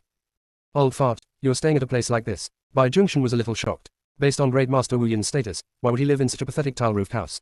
One should know that the number of organizations who wished to recruit him was too many to count. Yet he has chosen to live in seclusion. Great Master Wu Yin glanced at him indifferently before he replied arrogantly, I don't like places with too much noise. This place is much quieter and more beneficial to my cultivation. Besides, we've known each other for so many years. Don't you know what I'm like? I don't like fame or fortune. My entire life is dedicated to studying the existence of pills. It's a good thing that I've succeeded. Of course, my success is closely related to the lack of nonsensical distractions to my mind. He preferred the silence in the mountains in contrast to the hustle and bustle of the world outside. He would only be able to study the art of pill refinement wholeheartedly in the quiet here. Someone is here. Suddenly, Great Master Wu Yin's eyes moved. He paused in his steps and his elderly features instantly filled with an icy chill while his eyes looked around keenly. Rustle. At that moment, countless figures descended from the sky and stood in front of the group. One of the figures was dressed in green robes. His aura was like a sharp sword, as if he was in the middle of killing a formless man. However, Great Master Wu Yin did not move at all. His face was as cold and distant as ever as he said, You again. I've told you, I like living in solitude and I won't join any other organization. You'd better leave now. The man in green robes mildly sharpened his gaze as a cold light flashed in his eyes. Great Master Wu Yin, as long as you join the Lin family, we will allow you to continue living in solitude. No one will disturb you under normal circumstances. The Lin family. Gu Ruoyan's heart shook violently when she heard those words. A murderous intent immediately flashed in her dark eyes. However, the members of the Lin family clearly did not recognize Gu Ruoyan. All their eyes were fixed on Great Master Wu Yin. Apologies, came Great Master Wu Yin's cold reply. I'm not interested in the Lin family. You don't have to come here anymore. Great Master Wu Yin, if you join the Lin family, you will receive gold, silver, money, and valuables. You can taste the glory, splendor, wealth, and rank which many will never be able to enjoy. More importantly, the Lin family will search for whatever medicinal herbs you need. I hope that you can think it over carefully. You shouldn't give up on such a good opportunity. After all, staying here all on your own is very dangerous. What if you were to encounter some ruffians? No one would be able to run to you when you call for help. Chapter 1162, Meeting the Lin family again, 3. The green-robed man was about to pull out threats and bribes when he heard a soft giggle.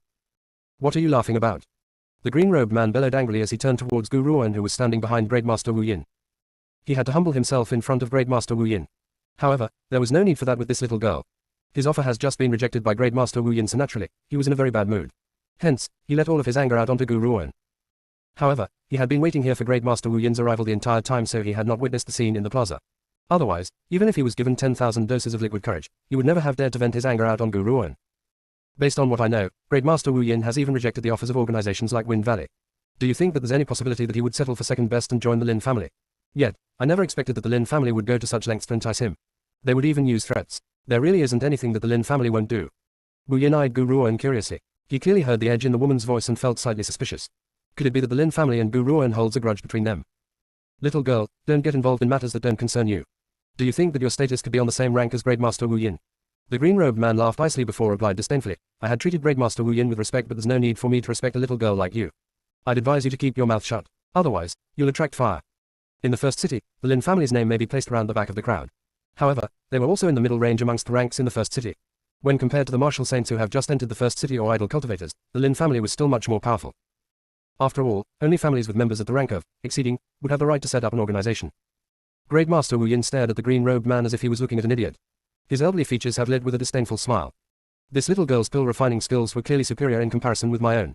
In the end, the idiots of the Lin family have caused trouble even before clarifying the opposition's identity. With idiots like these around, the Lin family may not survive for very much longer. Looks like the Lin family members still enjoy abusing their powers and bullying others, huh? Gu Ruoyan laughed icily as her clear cold gaze landed on the man in green's grave and stern features. She then coldly replied, "By the way, I forgot to mention something. Great Master Wu Yin has just lost in a competition to me. If you plan to make him join the Lin family, I'm afraid that's just not possible." The green-robed man's expression turned cold and he turned his gaze towards Great Master Wu Yin. A fiery anger flashed in his eyes as he asked, "Is this true?" "It's true." Great Master Wu Yin returned to his senses from Gu Ruoan's response. He smiled coldly at the man in green as he faced his question. "I've indeed lost this little girl. From now on, I will follow only her. Of course, even if I didn't lose to her, I would never swear fealty to the Lin family, so you'd better forget about your plans. No matter how many times you visit, the outcome will remain the same." Great Master Wu Yin straightened his sleeves fiercely and headed into the tile-roofed house. He never even bothered to look at the man's ashen face at all. "My lord, what should we do?" The person next to him watched as the group entered the tile-roofed house and asked. "Master has given the order. This time, we have to bring Great Master Wu Yin back to the Lin family no matter what." HMPH. The man in green robe scoffed icily and a murderous intent flashed in his eyes. This old coot Wu Yin has actually rejected the Lin family time and again. Unfortunately, the old man still has some prestige in the first city, so I can't kill him. However, we don't need the damned little girl alive. We'll wait here for now. Once that little girl leaves, we... Chapter 1163. Meeting the Lin family again, 4. The green-robed man made a chopping gesture as the look in his eyes became even more vicious. His entire body was radiating with murderous intent. He may not be able to do anything about that old man, Wu Yin, but why should he be afraid of a little girl? They will wait until she leaves this mountain. That will be the time of her death. This was the price she has to pay for opposing the Lin family. The group sat around the table in the tile-roofed house. Great Master Wu Yin poured some tea for his guests before turning towards Gu Ruoan. "Little girl, do you have a grudge against the Lin family?" "It's more than a grudge," scoffed Bai Junction. "They have an absolutely irreconcilable relationship. Those Lin family beastards caused my precious disciple to become separated from her parents. Besides, they've been hunting her down to kill her. They simply have no manner of being powerful cultivators." It was obvious that Bai Junction does not have a good impression of the Lin family. To him, the Lin family members were nothing more than the sons of Bi Cheese who enjoys kicking people around. Great Master Wu Yin was a little surprised. No wonder Gu Ruoan's words had been a little sharp. This was the type of hatred she has for the Lin family. The Lin family are just purely evil creatures. Great Master Wu Yin shook his head and sighed. Not only had they caused the family to break up, they've even tried to kill every last person. However, little girl, you have just arrived in First City after all. The Lin family's position in First City may not be very powerful, but they have a substantial amount of powerful cultivators. If you do plan on going against the Lin family, you must be extremely careful. There was a sense of care in his tone of speaking. If a peerless genius like this were to fall by the Lin family's hands, it would truly be a great loss for the mainland. "Little girl, what do you plan to do next?" Bai Junction turned towards Gu Ruoan and asked. Gu Ruoan sipped her cup of tea before she slowly put the teacup down. She then lifted her head towards Bai Junction's worried expression and smiled calmly. "I plan to make a trip to Wind Valley." "Wind Valley?" Bai Junction shook and his eyes filled with astonishment. "That's right," Gu Ruoan nodded. "Master, have you forgotten that I had previously made a promise to the Fire Spiritual Beast? I promised that I would go to Wind Valley once I have arrived in the First City and restore the Fire Spiritual Beast clan to freedom. Since I have made that promise, I must fulfill it." At this very moment, the woman's face was filled with determination while her clear and cool eyes shone with a moving light. Bai Junction fell silent. After a long pause, a smile appeared on his elderly face. "Little girl, rest assured and do whatever you like. I believe in your abilities. Whatever you plan to do, you will certainly succeed in the end." Gu Ruoan lowered her head and wiped her lips. She continued to gently sip her tea before she spoke. Her voice was clear and indifferent as if a gentle breeze has just passed by. "Master, I'll get Yinuo to go with you. It won't be convenient to have him tagging along. I can ensure his safety only if he follows you instead." "What?" Without even waiting for Bai Junction's reply, Yinuo jumped and exclaimed angrily, "Bodyguard Gu, don't think that you can kick me away like this. I'm staying with you." "What a joke. It has been so difficult to finally find her and I still haven't brought her home to be my wife. How could she possibly leave just like that? I'm never going to leave her side anyways. I believe that the Lin family members are already waiting at the bottom of the mountain to cut me off." Gu Ruoan smiled. These people won't have the courage to touch Great Master Wu Yin, so they can only pick on a pushover. Unfortunately, in their eyes, I am the pushover that they can pick on whenever they wish. Chapter 1164. Meeting the Lin family again, 5. Great Master Wu Yin and Bai Junction looked at each other and saw a solemnness mirrored in each other's eyes. How could they have forgotten about this? Knowing the Lin family's nature, why would they just let Gu Ruoan get away? They were most likely waiting for her at the bottom of the mountain. "Do you need any help, Gu girl?" Great Master Wu Yin furrowed his brows and asked. "There's no need, I can take care of it on my own." Gu Ruoan shook her head. "However, I just can't feel at ease with Yinuo by my side, so he should join you too. I have too many enemies. If he tags along with me, I'm afraid I won't be able to protect him." If she were to run into trouble, Gu Ruoan has absolute certainty that she would be able to escape. However, if she were to bring Yinuo along, she would not be so sure. "Bodyguard Gu." Yinuo tugged Gu Ruoan's sleeve and lifted his head pitifully to look at her. He was absolutely filled with grief, like a poor little thing which had been abandoned by his mother. "I promise that I won't make any trouble, I'll be good. Don't throw me away, okay?" His pretty little face stared at her anxiously and pleadingly with his big, bright eyes. "Absolutely not," Gu Ruoan rejected him ruthlessly. "It will be very dangerous if you were to come with me. I have the ability to protect myself on my own. If you come along, that may not be true." Yinuo's little face looked absolutely defeated and he was completely dejected. He slowly loosened his grip while his lip had lost all color from him biting on it too hard. Then, I'll wait for you here. Once you're done with your business, come back for me, okay? Gu Ruoan nodded solemnly. Wait until I'm certain that I have enough power, I'll come back for you. This time, Gu Ruoan had not brought Xiao Hei along. Instead, she had left Xiao Hei with Wei Yi and the others and had chosen to come to the first city on her own. She could not bring Yi Nuo. Furthermore, she has no way of sending him away when danger arrives. Hence, she chose to leave Yi Nuo behind. A light flashed in Yi Nuo's eyes and he asked with uncertainty, Bodyguard Gu, will you really come for me once you're done with your business? Staring at Yi Nuo's hopeful gaze, Gu Ruoan nodded her head again. I'll be back. All right, I'll wait for you here. You're not allowed to lie to me. She did not know why, but when she heard Yi Nuo's words, she could not help but remember the freckle-faced maiden that she had met at Windfall Village. At the time, she had also promised the little maiden that she would return to teach her medicine after completing her business. Who would have thought that their one goodbye would be their last? Master, you should hold on to these pills. You can use them in times when you need to save your life. Gu Ruoan pulled a porcelain bottle out and placed it on the table. She then pondered for a moment. She did not feel assured, so she pulled out another 2 middle-class spiritual weapons. Hold on to these 2 spiritual weapons for now. You protect your lives in times of danger, no matter what. Bai Junxian stared blankly and unblinkingly at the spiritual weapons Gu Ruoan had just pulled out. He looked like a big grey wolf which had run into a tasty little white rabbit and was nearly drooling. Little girl, you have so many good things. Why had you not paid your respects to your master by giving them to me earlier on? In contrast with Bai Junxian, Great Master Wu Yin's face carried an obvious sense of shock. He seemed to be struggling with himself. Gu girl, there's no gain without pain. I don't think it's a good idea for me to hold on to your spiritual weapon. Gu Ruoan had her own motivation when she chose to give them the 2 spiritual weapons. She does not want the tragedy of Windfall Village to happen all over again. At the very least, these 2 old men's powers should increase greatly with the 2 spiritual weapons in their hands. Chapter 1165, Meeting the Lin family again, 6. Bai Junxian has been acquainted with Great Master Wu Yin for so many years and he knows Great Master Wu Yin's character very well. Since her master had not said anything, that proves that the old man could be trusted. This spiritual weapon is not a gift to you. Instead, I'm hoping that you can protect my master and Yi Nuo with it. You are the most powerful one here, which is why I'm giving you this spiritual weapon. Gu Ruoan instructed solemnly as she turned to face Great Master Wu Yin. Wu Yin took a deep breath and put the spiritual weapon away. He then smiled and said, Gu girl, don't worry. As long as I'm alive, I won't let these 2 die. You can rest assured and complete your task. There's no need to worry about us here. Alright, since that's the case, it's time for me to leave. Master, I'll come to find you when I'm done. After saying her piece, Gu Ruoan turned around and walked out of the tiled roof house. She did not turn back to look at Yi Nuo at all. Yi Nuo bit his lips and watched Gu Ruoan as she left. His eyes were filled with reluctance as he stared at her with yearning one. A gentle wind rustled through the leaves of the trees at the foot of the mountain. Gu Ruoan paused in her footsteps before she turned to face the forest which did not have a soul in sight. She then exclaimed calmly, sorry for making you wait so long, you can come out now. Whoosh. As soon as she had spoken, countless figures jumped down from the branches of the trees and surrounded Gu Ruoan in a tight circle. A smile appeared on Gu Ruoan's face as she stared at the group who had descended before her. I wonder what business do all of you have? Waiting for me here. HMPH. The green-robed man scoffed coldly as his eyes filled with murderous intent landed on Gu Ruoan's face. Damned girl, he replied coldly. You dare to interfere in the Lin family's matters. We can't do anything to Great Master Wu Yin, so we'll let off some steam on you. He simply could not believe that Great Master Wu Yin would have lost to this little girl. After all, from his point of view, a proud person like Great Master Wu Yin would never agree to become someone's servant. Hence, this little girl must have allied herself with Great Master Wu Yin to stop the Lin family's nagging. Does Great Master Wu Yin really think that the Lin family members would be that stupid to believe in a few lies? This was simply too funny. Now, he was going to make this little girl understand that nothing good comes from opposing the Lin family. That depends on whether you have the ability. Gu Ruoan turned her gaze towards the green-robed man as a sharp, cold light flashed in her eyes. Haha, you are only an early-stage martial saint, yet you dare to spout such conceited nonsense in front of so many of us. The green-robed man burst into laughter before an eerily cold and murderous aura exploded from his being. His aura was like a sharp knife which could cut through the earth and split bamboo into splinters, creating a quick and forceful atmosphere. Gu Ruoan turned towards the sharp knife-like aura as a cold light flashed in her clear and cool eyes. She slowly raised her hand and in a moment, the surrounding wind gathered in front of her and clashed against the knife-like aura which had been charging towards her. That powerful energy exploded, raising everything within 100 kilometers around them.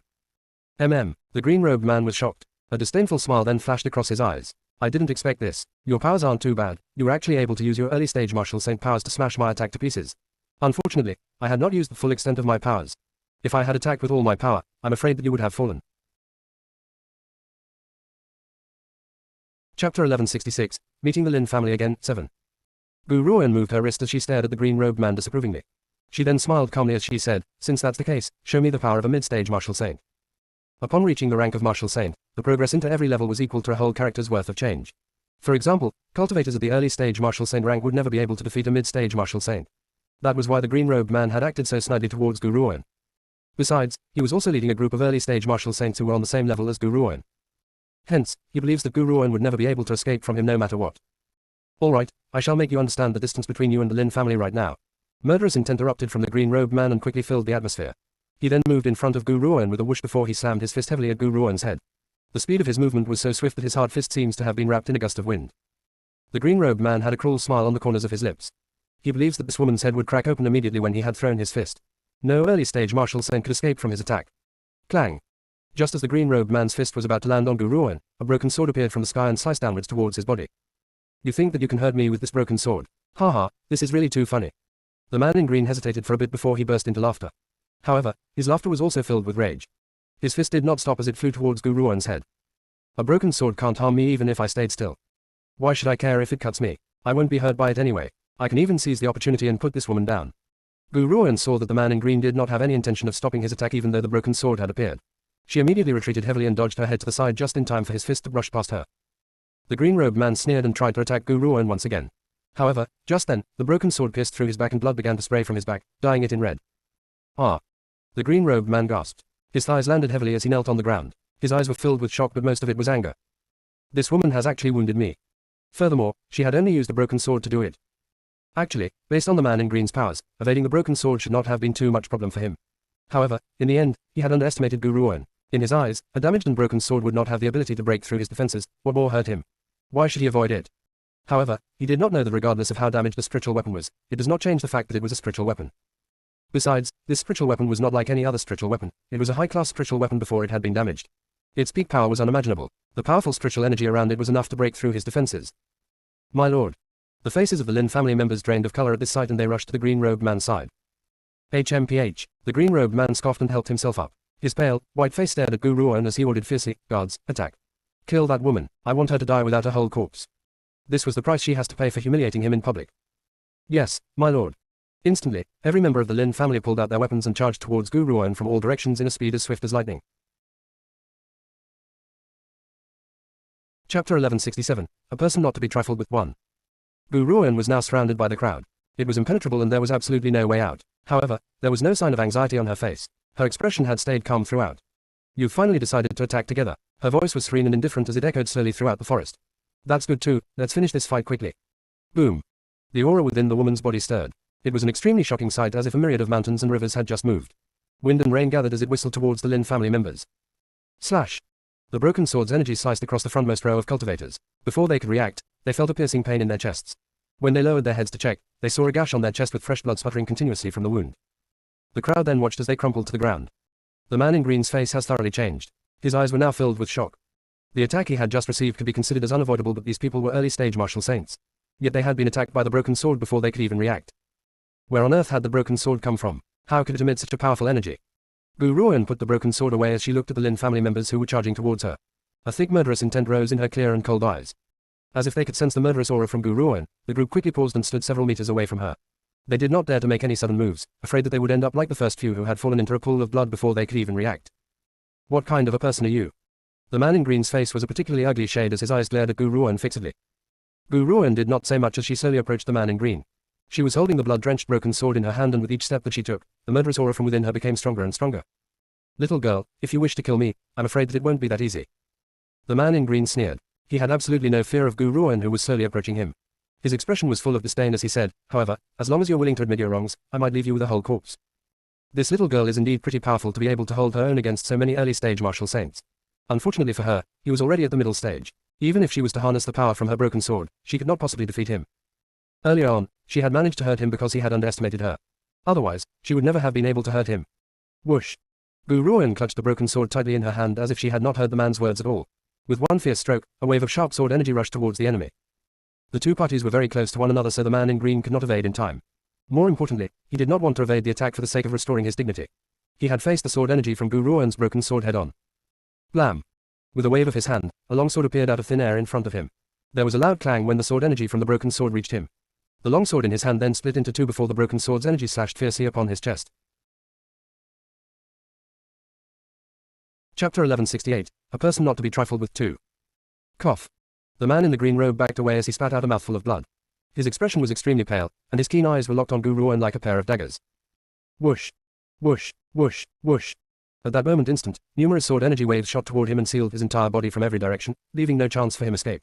Then, it was as if the blades had cut through his skin as his entire being was dyed in a blood-red shade. Damned girl. This time, you're the vicious one. The man in green gritted his teeth while his glare was fixated on Gu Ruoan. I'll make you understand the greatness of the Lin family the next time we meet. We're leaving. As he spoke, he waved his hand with the intention of leading the surviving Lin family members away from this place. Then again, why would Gu Ruoan give him that chance? Just as the man in green turned around, countless waves of sword energy charged at him from the back, and before those who had been following closely behind him could react, they fell into a pool of blood. In the end, he was the only one left at the bottom of the mountain. Cough. When the man in green saw this, he did not even have the time to speak. His legs hurried toward the sky, and he headed toward the back at lightning speed as he attempted an escape for his life. Are you trying to escape? A clear and cold voice rang aloud, and by the time the man in green returned to his senses, a figure had already appeared in the sky before him. The woman dressed in green robes had a face that was calm yet indifferent. She stared at him with a clear and cold gaze that seemed to pierce through his heart, making him tremble through the entirety of his being. What on earth do you want? The man in green simply never expected that this woman who did not feel threatening to him at all just a while ago, would have such formidable powers. Especially the broken sword in his hand, to actually be able to emit such powerful energy. Gu Ruoan glanced at the man in green indifferently. Since you're here, there's no need to leave you be now. Whoosh. A blaze of wind from the sword pierced through the skies, and the man was caught unprepared. He quickly raised the hilt of his sword in an attempt to resist the attack from the broken sword. However, the swing from that sword instantly pierced through his sword hilt and landed on his chest. Cough. The man in green robe spit out a mouthful of blood as his thighs landed heavily onto the ground. His expression was extremely pale, and he shot an infuriated glare at Gu Ruoan. Damned girl, humans should learn where to draw the line and we'll have a more peaceful reunion when we meet again. You better quit while you're ahead. Don't go overboard, or you'll regret it sooner or later. My apologies. Gu Ruoan shrugged her shoulders and chuckled softly as she turned toward the man in green. I didn't plan on meeting you again in the future. So naturally, I don't need to spare your life. You once asked for my name. I can tell you now. My name is Gu Ruoan. Gu Ruoan. Roar. Like a bolt of lightning on a clear day, the man in green was so shocked that he went into a daze. As he trembled, his eyes widened in astonishment as he stared in disbelief at the woman in green before him who held a broken sword high up into the sky. His body began to tremble. Gu Ruoan. She's Gu Ruoan, Grand Lord Hong Lian's daughter, and the person whom the master has ordered us to capture. I never thought that I'd run into Gu Ruoan here. It's no wonder this wonder paid no heed to the Lin family. Cough. Just as the man in green felt as if his heart had been run over by 10,000 horses, as the broken sword in the woman's hand struck him. A gust of wind from the downward slash sliced the man in green's waist in half without even a hint of mercy. Fresh blood splattered outward and stained the entire foot of the mountain in red. Chapter 1169. A person not to be trifled with 3. The Lin family. Gu Ruoan put the broken sword away as her indifferent gaze swept across the bodies littered on the ground. She then quickly turned away to look into the distance as a hint of murderous intent flashed in her eyes. One day, I will destroy the Lin family and avenge my father and mother. After that, she did not delay any further as she headed towards the little town. Just as Gu Ruoan was about to leave, she missed a flash of black robes which had appeared behind an old tree. The black-robed figure stared at her as she left. The man's grim gaze flickered with excitement as he stared unblinkingly at woman's shadow. His lips trembled gently as he said, "You're finally here. Unfortunately, I can't meet you." The man was wrapped in black robes with his face obscured. However, his voice was majestic and gruff, easy on the ears. However, as he spoke, his voice carried an easily detectable gentleness. The man lowered his head and stared at the dead bodies on the ground. He then furrowed his brows before lifting his hand. An infinite amount of black flames immediately rose from the ground and turned those bodies into ashes which scattered into the air. Gu Ruoan had not noticed the man. If she had seen his appearance, she would have torn those black robes open and thrown herself into the man's familiar scent. The woman in green stomped her foot angrily at the Murong family home. Her delicate and pretty features were filled with absolute unhappiness as she fiercely let out her heart's frustration. Damn Chanbei, he had actually disappeared just like that. She had sent the elders of the family after him, but this man had still managed to slip away without leaving a trace too. Now, each time the woman in green remembers this, her heart would fill with a great anger. She gritted her teeth and said, "I'm going to capture you and make you my man no matter what. This is the price you have to pay for murdering my husband-to-be." Just then, a servant girl approached her from outside of the courtyard.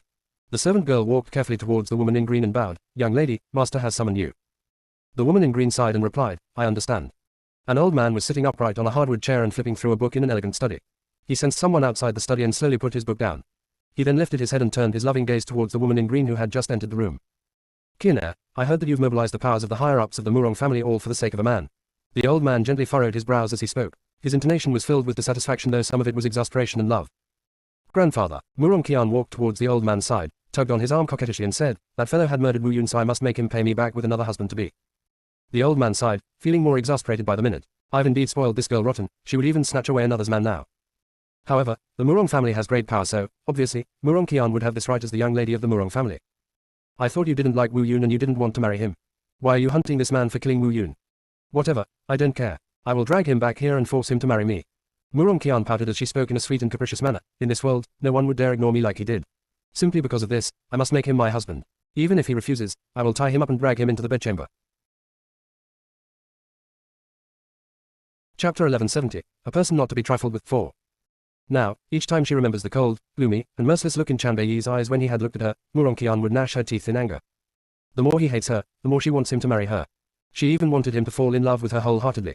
This was the price he has to pay for ignoring her. Kinnair, do you know who that man is and does he have a wife or children? The old man shook his head exasperatedly as he asked, if he does have a wife and children, what are you going to do? Muronqian fell silent. Honestly speaking, she had never thought about that. After all, she knows nothing about Chanbei's true identity. Grandfather, I've already taken a liking for him. If he really has a wife, maybe you can give his wife some benefits. Muronqian lifted her head, stared at the old man with her big eyes and said, didn't the elders of our family manage to study that pill formula from that tomb? That pill is called the Strut Gathering Pill, isn't it? It seems to have the ability to increase the speed of a cultivator's cultivation process. When the time comes, just give her a few pills. As long as the benefits are good enough, she will leave him. The Strut Gathering Pill was the first pill Gu Ruoan had refined after her reincarnation. It was also the rank the lowest amongst all her pills. However, in the first city, this pill was equivalent to a precious treasure.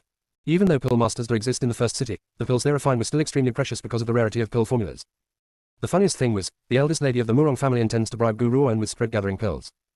Kinnair, you can turn your nose up at everyone else in the first city. Even the defending families can ensure your safety because I am around. However, the old man's expression grew serious. There are some people from one place that you must not provoke. Otherwise, I can't help you. Muronqian was dazed. She always thought that because she was from the Murong family, one of the defending families in the first city, there was no one in this world that she could not provoke. Even if she were to accidentally provoke the governor's servant, the governor would forgive her on account of her grandfather. Yet now, her grandfather was telling her that there were those from a certain place that she must not provoke. Otherwise, even her powerful grandfather would not be able to protect her. That place is the Secret Order. The Secret Order. Muronqian was slightly dazed. She has never heard of that place before, yet her grandfather was warning her against provoking them. Kinnair, the reason you've never heard of the Secret Order because not many people are aware of its existence. However, not even the governor would dare to cross the members of the Secret Order, so you can imagine how powerful they are. The old man's face now displayed a never-before-seen seriousness as he fixed his gaze on Muronqian. Initially, I had not wanted to tell you about this, but you are far too willful in everything that you do. That's why I had no choice but to tell you about the Secret Order. I can say that the Secret Order had existed longer than the First City itself. The Secret Order had been established before the First City. Therefore, how could the First City's power be compared with the long-standing Secret Order? The old man sighed and laughed bitterly as he spoke. Muronqian was dumbfounded once again. The Secret Order had been established before the First City. Just how powerful is the Secret Order? But grandfather, why have we never heard of the Secret Order even after so many years? The old man looked at the bewildered Muronqian and replied, the Secret Order is an organization which exists in seclusion in the First City. They rarely show themselves, which is why they are called the Secret Order. The Secret Order has never concerned itself with worldly matters, their only concern is cultivation. One can only imagine how powerful they are. In the Secret Order, the only one who is allowed to give orders is their Lord Clan Elder. However, there is still another whose position will one day surpass the Lord Clan Elder. Chapter 1171, A Person Not to be Trifled with 5.